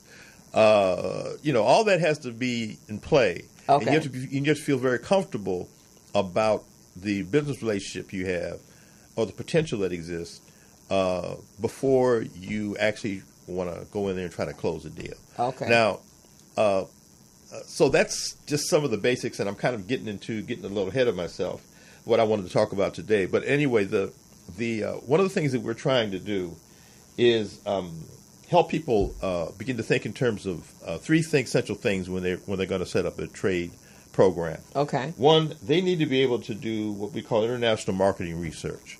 Okay. And they want to be able to actually do research on the country where they're going, find out about the cultural issues, find out about the political issues that are happening in that country, what type of banking system they have in the country, what's the business activity in the country, and what are the potential that exists for them to either find a buyer or a partner in that country. Okay, because that's what you're looking at. Someone who you can partner with on doing business there, or someone who's ready to buy whatever it is that you're trying to sell, whether it's a good or a service. And are there processes in place that can help guide you to make those? There are processes in place and there's resources in place. Like the Department of Commerce will provide you with a country profile that will give you an idea of what exists in that country at all the levels that I've just talked about. But there also are people who are experts in this and who can help you. Okay. At our conference we're having this year, we actually have an expert coming from Cal State San Bernardino who is an expert on doing international trade research. Her name is Sarita Jackson. Okay. And she'll be at our conference this year to talk about just what I'm talking about right now. Okay. And she is very excited and anxious to be there for that very purpose. So having her there, having her coming to the conference and meeting her would be a good way to get started and to find out some of the things you need to be doing to do research. Okay. It's possible that we may also have a rep come from the Department of Commerce. We'll see how that works out. But in either case, he doesn't necessarily have to come. If people know that the Department of Commerce is available and they have an interest, we can hook them up with the Department of Commerce so they can get that type of research. The other thing they need to be familiar with is what we call trade finance. There's a cost associated with doing international trade, and normally you're talking about the cost of either primarily shipping your product from point A to point B, but also the cost associated with promoting your product. And I mentioned some of the logistical issues. You have to having to go there and all that, but you also want to make sure that you are able to say once you're able to actually close a deal, that you're able to pay the cost of doing the transaction. Okay. Okay. All right. So is that like a tax or? Well, there's a lot of things involved in it. Okay. There could be custom fees. Okay. There could be shipping fees. Okay. There's there's insurance issues. All right. Now there's an excellent resource for that as well, and it's the XM Bank. The XM Bank. Okay. And what the XM Bank's job primarily is to actually help people finance a trade deal once the deal has actually been closed. So, okay. So let's say, for example, you go to the continent or any place else in the world for that matter, and you actually have sold a product to company A. Okay. And you have the invoice, right? And then the company said, I want so much of what it is that you offer, and I've got it in writing, and they in fact have provided you with the money that you need to actually begin to make the shipment. Okay? Right. You give that to the XM Bank, and they validate that you've done it, and they will basically provide you with a loan to actually do the transaction. Oh, okay. Now, what will happen though is that loan will come out of the final payment that you get. So, in other words, if you are actually able to make a profit, say, let's say $10 million off a deal, part of that money will go to the XM Bank to pay for the loan that they just gave you. So again, that's part of the cost. But that's part of the cost. Okay. But the nice thing about the XM Bank is they will help you with everything that you need to do to actually do the transaction, whether it's letters of credit, that type of thing. They're very good at helping you source that and get that done. Okay. So the nice thing about the XM Bank is that it is still here. Bush tried to get rid of it. I mean, not Bush, but our 45, our current president. I can't even say his name. I know. But right now, he don't want he the only one wants to do anything international. He don't want nobody else have that opportunity. So that's where we are with him. Thank God we were able to get them funded this year. And I believe they've got enough funding to keep them alive and around for the next 4 or 5 years or so. Okay, until we get rid of him. So yeah, exactly. You got that right. But the last part of this we want to make sure that people are aware of is something we call global logistics.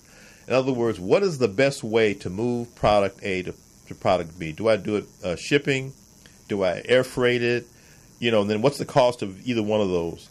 And sometimes, and one of the issues with Africa is that that's always can tend to be a very complicated situation based upon what it is you want to do. Okay. I know a guy that actually is very good at doing shipping, and it may take him, say, 2-3 months to fill a crate full of, a container full of the goods that he wants to ship to the continent. And he'll spend actually maybe 2 or 3 months actually putting in that container, the stuff he's going to ship, and then before he closes it, seals it, and then he'll put it on the ship, and he just called me the other day and said, I'm getting ready to ship the container.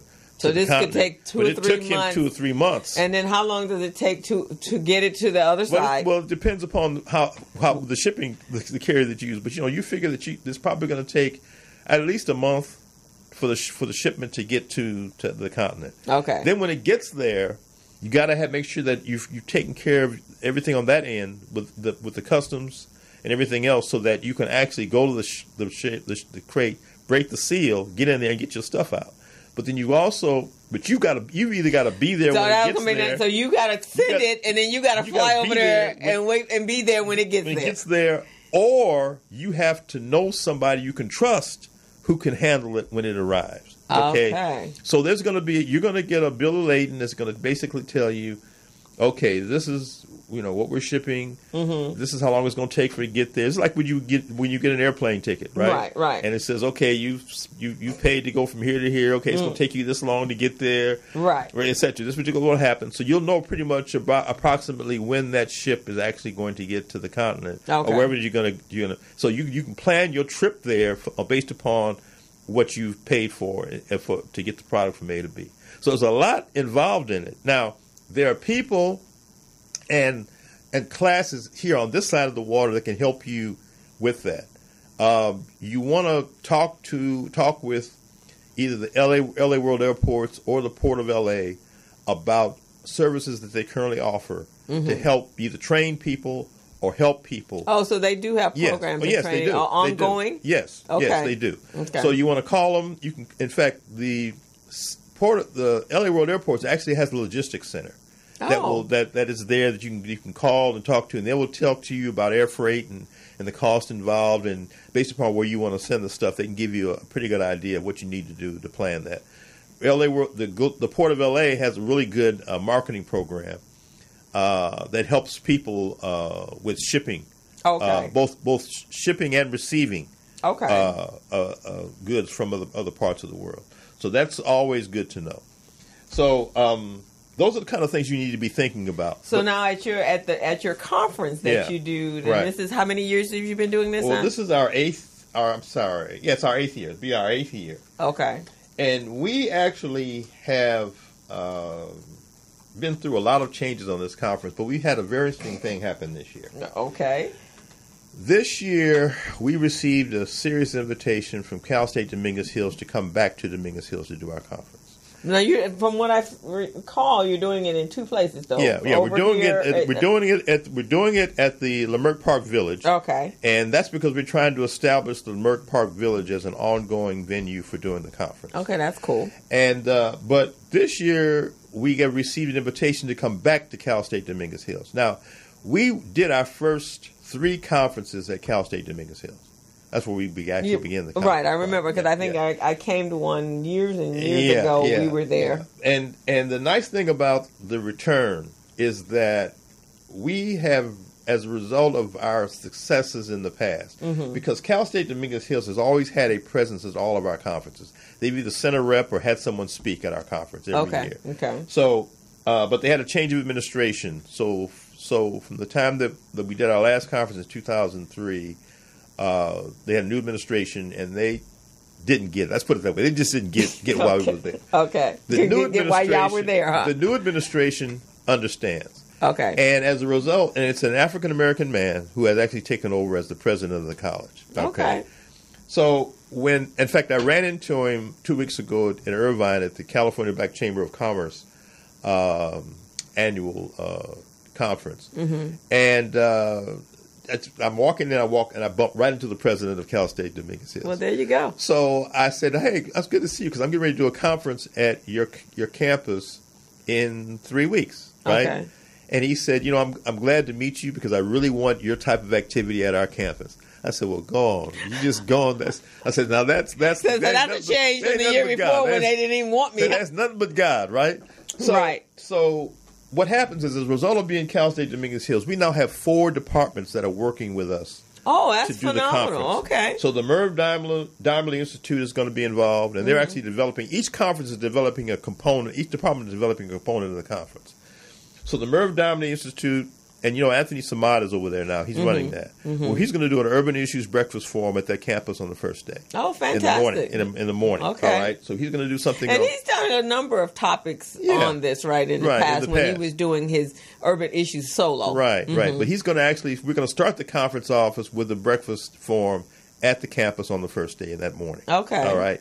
And then we have presentations that are going to be put on by the Africana Studies Department, by the College of Business Administration and Public Policy, and by a new school that just started there called the Innovation Institute, which is an interesting institute because the gentleman who runs it is actually going to do what he would call a business pitch showcase. And he's going to feature 10 businesses who are going to do business pitches with the idea of attracting investment into their businesses.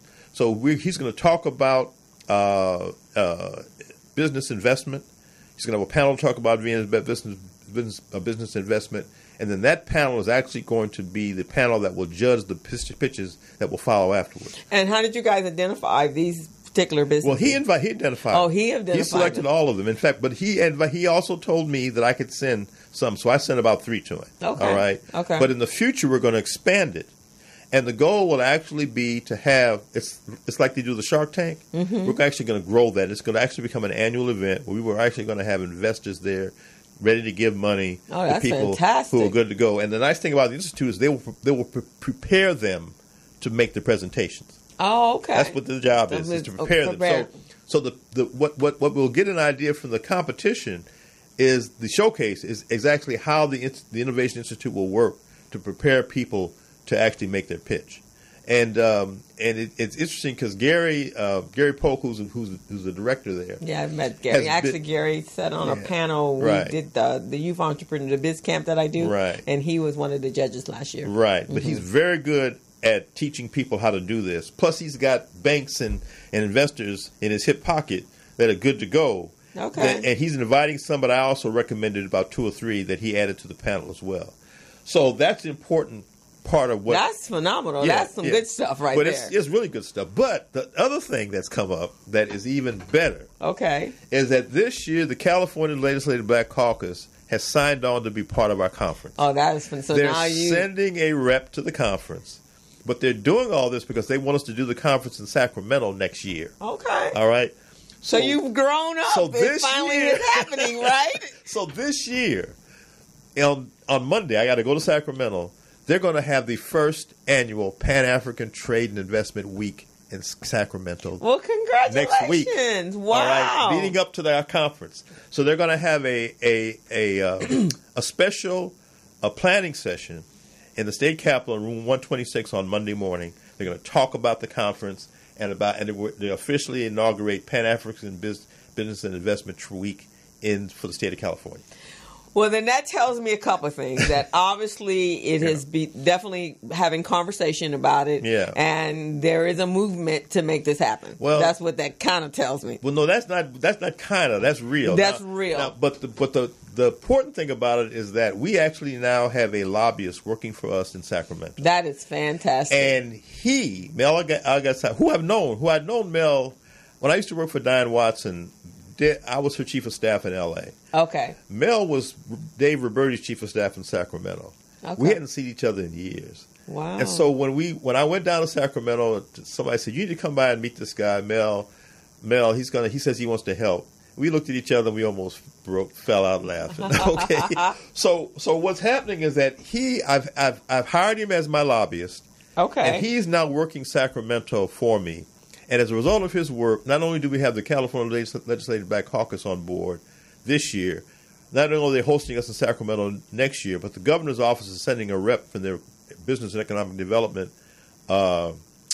department to talk to us about, get this, EB-5 programs. Oh, wow. Now, in fact, the same time you were here, and we do need to be, in fact, it's so funny you said that because Mike Jones, who used to be the chamber. Right.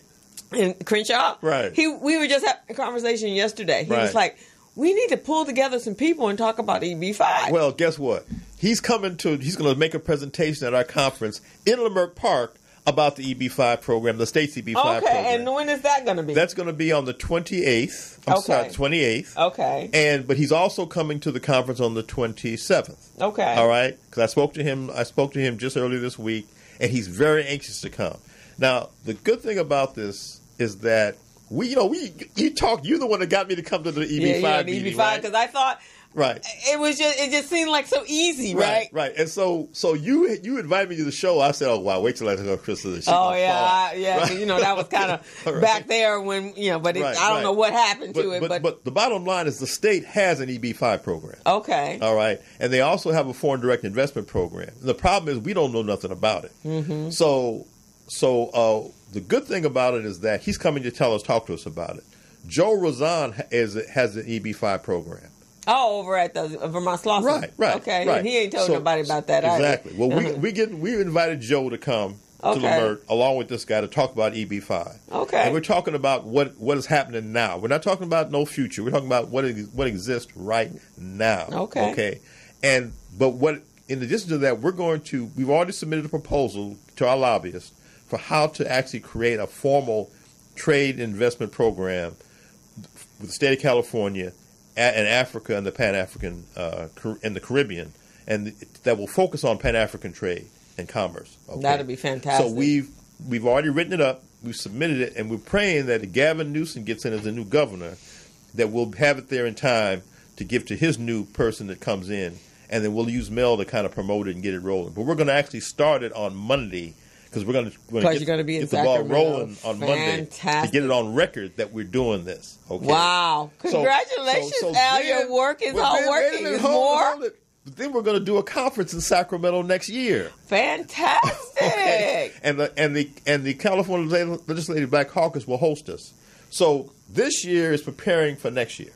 That's fantastic. So it's very important that we get people out this year to learn about what we're going to be doing not only this year, but also what's coming up next year. Okay. All right.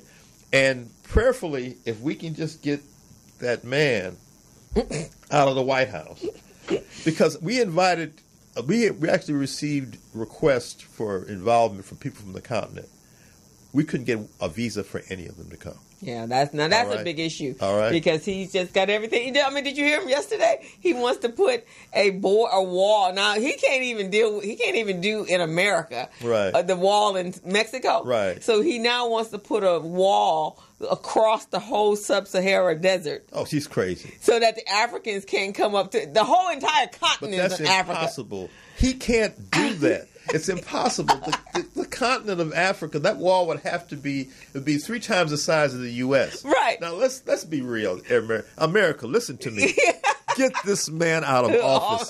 Right. He's insane. He's insane. He is totally out of his mind, and the only people that are falling for that are his followers. All right. Which is about 30%, which is actually getting smaller. Right. But I think unfortunately, we had to get to this place so people would understand the realities of what goes on when it comes to a small percentage in America, which are these old white men that have been around forever and ever, that they still have that colonial mentality. Right? And so I think this is uncomfortable as all hell, but I think this is the only way we can get it exposed. At least people can see it for what it is. They can see it for what it is. And so they're not taking our word for it. Exactly. That is our imagination. Exactly. Now they can see it for really what it really is. But this is phenomenal. So let me ask this question. Yeah. How does Recycling Black Dollars get involved? Well, this is what we want to do.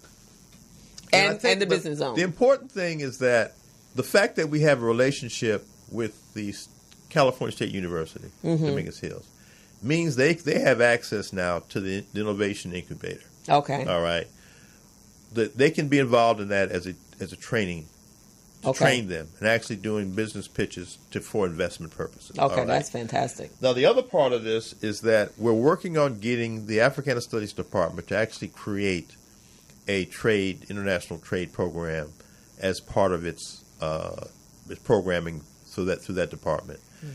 We want to actually have a college where people can go and be trained in this. And they don't have to necessarily do it as 4-year thing. They can just do it as a program where they can do it as an elective, where they can just offer it as something that a business person can just come to the college and take it like they would go to do a small college, a small like workshop. if they were going to a community college and take a certificate type program. Exactly, and they have certificated programs at state colleges, but nothing that focuses on the international trade. They attempted it in the past at Dominguez Hills, but they didn't last, and I'm thinking the problem primarily because I knew the instructor and the focus that the instructor had, I don't think allowed a small business owner to really get involved at the level in which they needed to. The main thing that most people who say, for example, or who own a small business, or maybe even being sole proprietors, is that they have to go in with understanding of how it works, and then they have to scale it down to their level of operation. Right. Because there's certain things that you can do literally as a person by yourself over the phone, if you're going to do a small transaction. No problem. But when you start talking about large transactions, then you got to have yourself, you got the institution place, you got to have some financiers backing you up, or at least a bank backing you up, so you know you got some money that people will give you if you need to do a large transaction. You got to have your logistics in place and plan. You got to know how you're going to get product A to product B. You got to have your financing in place. You got to have your insurance in place. All that's got to be in place, and you have to plan for that and have it in place, hopefully before you do the transaction. Right, exactly. But you got to understand what it is you need, right? Exactly. So that course would be great. Yeah. But I think even from our standpoint, even businesses knowing that they could. So you almost need that introduction done on our level, right? Exactly. So But see, recycling back dollars, as I recall, you were actually teaching people to do certain things. Well, there's nothing wrong with us getting a professor to a place where you would establish to teach this stuff.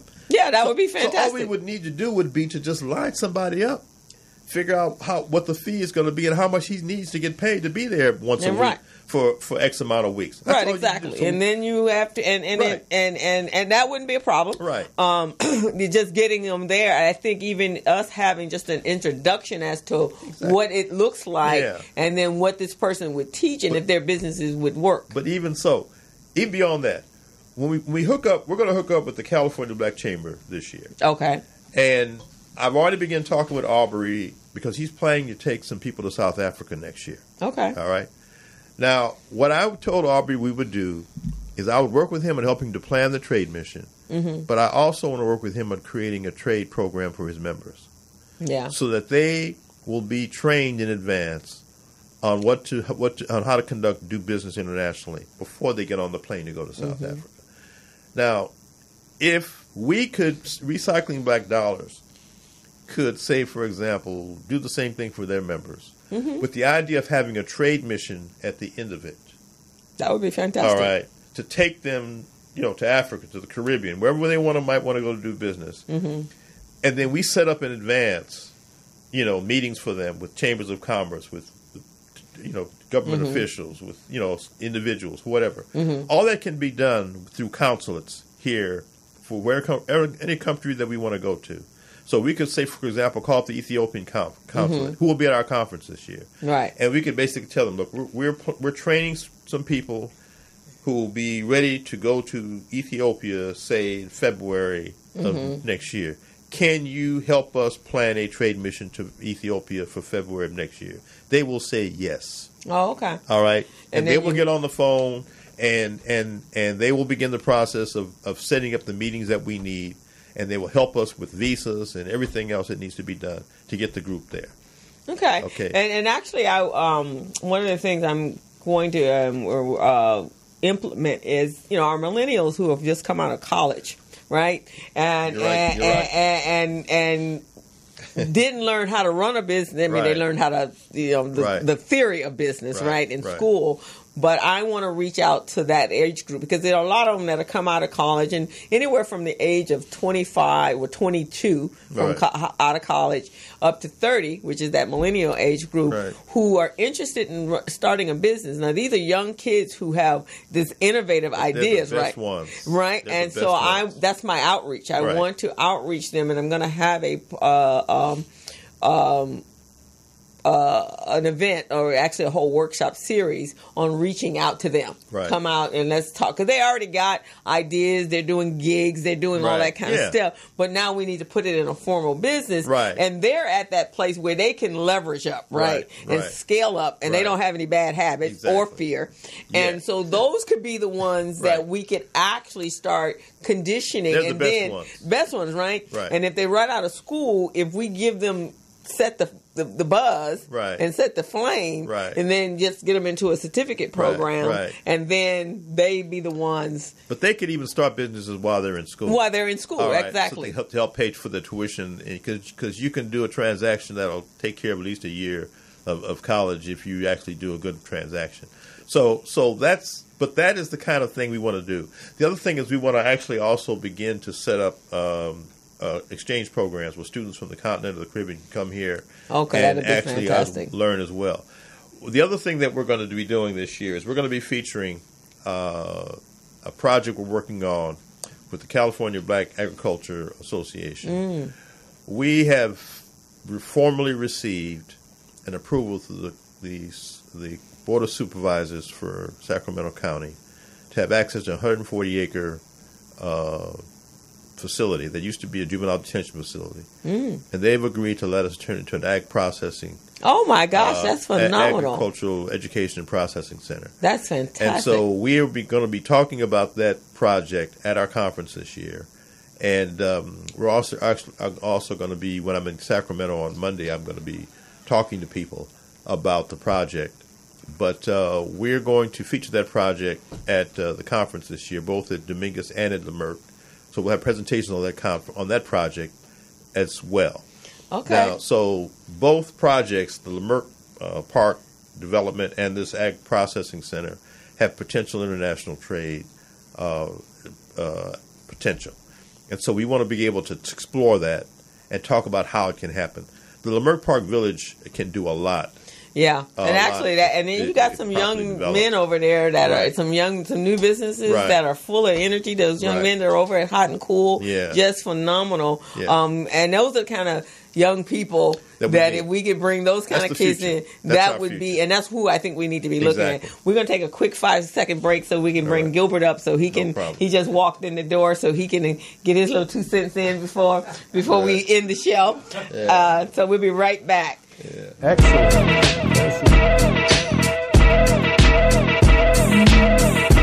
Are you contract ready? Are you bank loan ready? So I want to know how business ready you guys are. Part of what we want to do is to match you up with contract providers in Vegas, the casinos. We put together this training for the contractors in Las Vegas to assist them in becoming business ready. You know, when you first start a small business, the thing you're the shortest on is resources. So the association is actually providing the training free. Now, Buchanan Associates, they're very well known throughout the U.S., mainly out of the California region, but they have produced so many successful companies that we felt if we brought them here to train our people, that it would allow for that growth because we have so many public works type projects, stadiums that are going to be built slated between now and the next 2 years, prepared to be able to do that work. You are back to the Business Zone with Crystal and Gilbert. That's right. And our guest, Al Washington from the American U.S. Chamber of Commerce. Africa USA Chamber of Commerce. I'm used to saying it more than you are. I know, exactly. But you changed the name, didn't you? No. Okay. No. It's right at the top. So he's the U.S. Chamber of Commerce and Industry. So Al he's going to be doing the next conference in Sacramento. Oh, yeah? When? We haven't set the date yet, but we'll start planning. The day this conference is over with, we start planning for Sacramento. But we've already been invited by the California Legislative Black Caucus. Okay. And they will partner with us. They will be hosting us in Sacramento. This is beautiful. They got an incubator over at Cal State. That is beautiful. And they're going to do some EB5. Oh, wow. Now, is that going to be this year? This year we're going to be introducing you to the California's EB5 program that nobody knows exists. It's the best kept secret in town. Yeah. They actually also have a foreign direct investment program nobody knows about. Except for Trump. He knows about it because he uses it all the time. Yeah, he uses it every day. Well, the bottom line is we don't know about it. Yeah, I know. And so what we're going to do is we're going to be educating people about it, but also we're going to be preparing to take advantage of it next year under the new administration. That's great. Yeah, so we're working on that right now. Excellent. The California administration. The new California. The new California administration. Right. With some good stuff. Yeah, we're actually, but to be honest with you, we're going to have a voter registration booth at our conference this year. That's a good idea. People can start signing up and getting ready for the next administration, which hopefully will be no monkey business. Yeah. In fact, I got an email today. A lot of people on Facebook have set up. I guess you can actually on your Facebook set up a registration. Please. So Deborah Thorne has one. Yeah. A couple other people that I saw, Overton, they have one. That's great. And she was asking me, have you registered? I said, I am waiting for because I mail in. Right. I'm waiting for my mail in, and I'm going to walk it to Norwalk. Yeah. I want no funny business between here and Norwalk. I want to make sure I'm walking. That's what I did with Obama. Right. I walked mine to Norwalk and took it and dropped it in the box myself. So that's exactly what's going to happen in November 6th. I'm getting it and I'm taking explaining That's right. But he's got some great stuff. We just before we went to break, before you came in, we were talking about. I was saying how RBD and the Business Zone can help.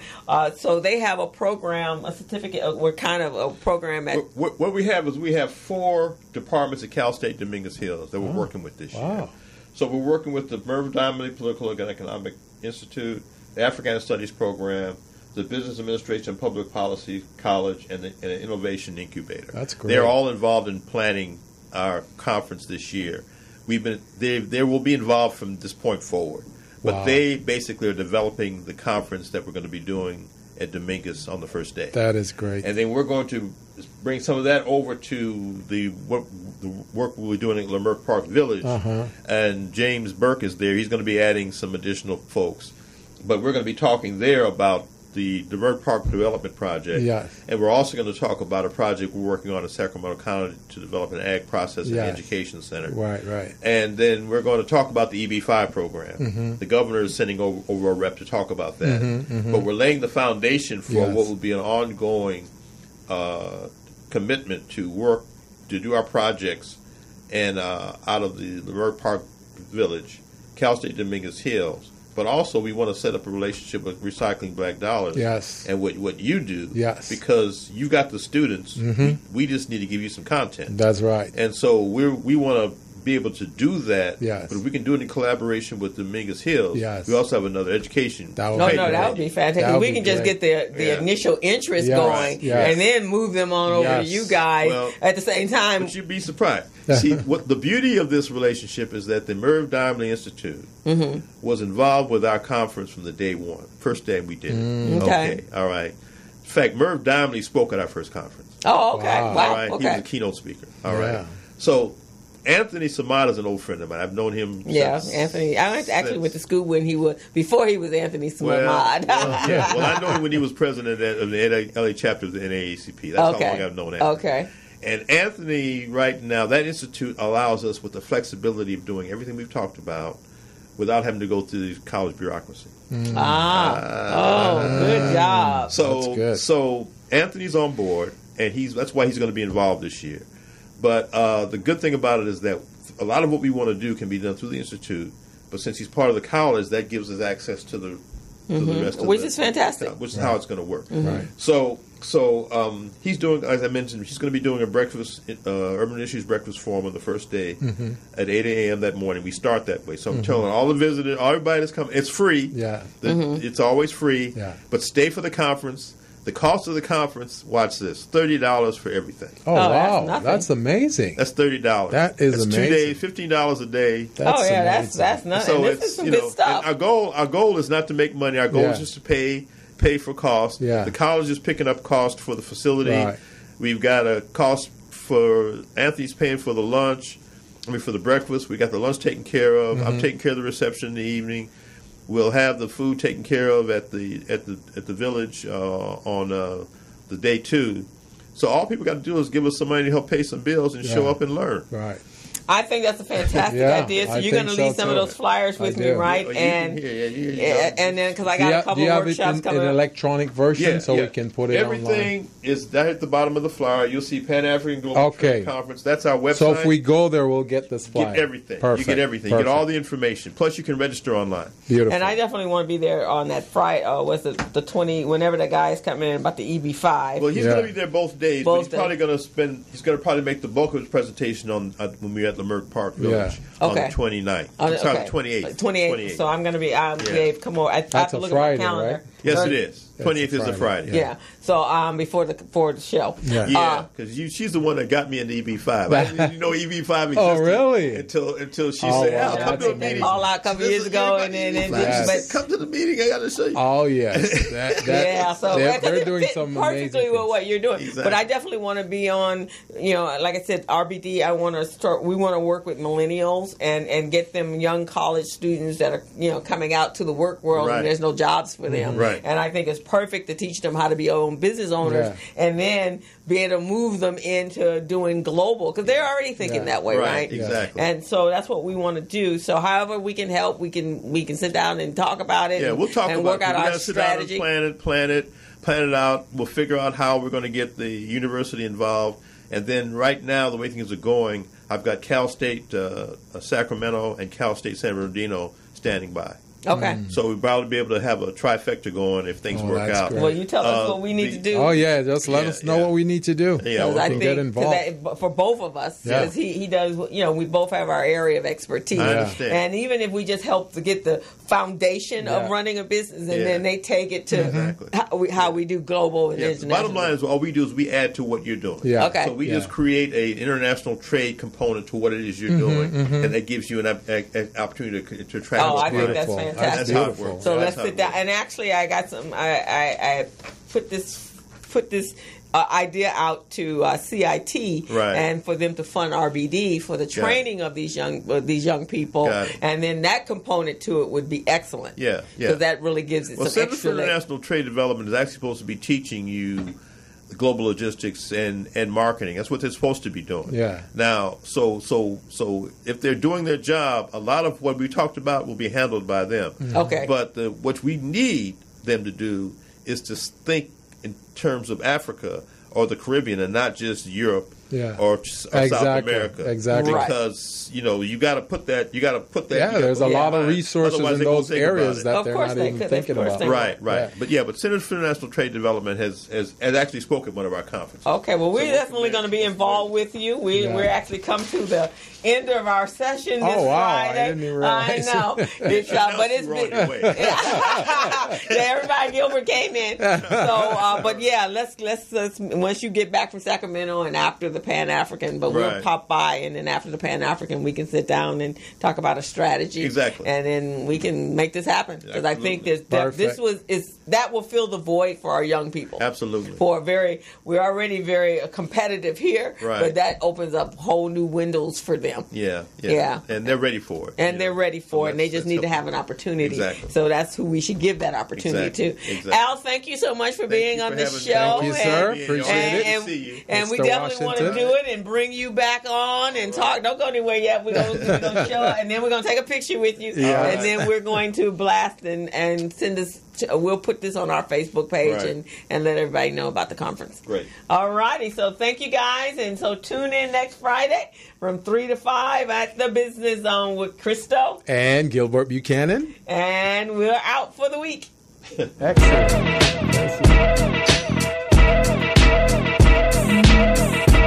Are you contract ready? Are you bank loan ready? So I want to know how business ready you guys are. Part of what we want to do is to match you up with contract providers in Vegas, the casinos. We put together this training for the contractors in Las Vegas to assist them in becoming business ready. When you first start a small business, the thing you're the shortest on is resources. So the association is actually providing the training free. Now, Buchanan and Associates, they're very well known throughout the U.S., mainly out of the California region, but they have produced so many successful companies that we felt if we brought them here to train our people, that it would allow for that growth, because we have so many public works type projects, stadiums that are going to be built slated between now and the next 2 years, prepared to be able to do that work.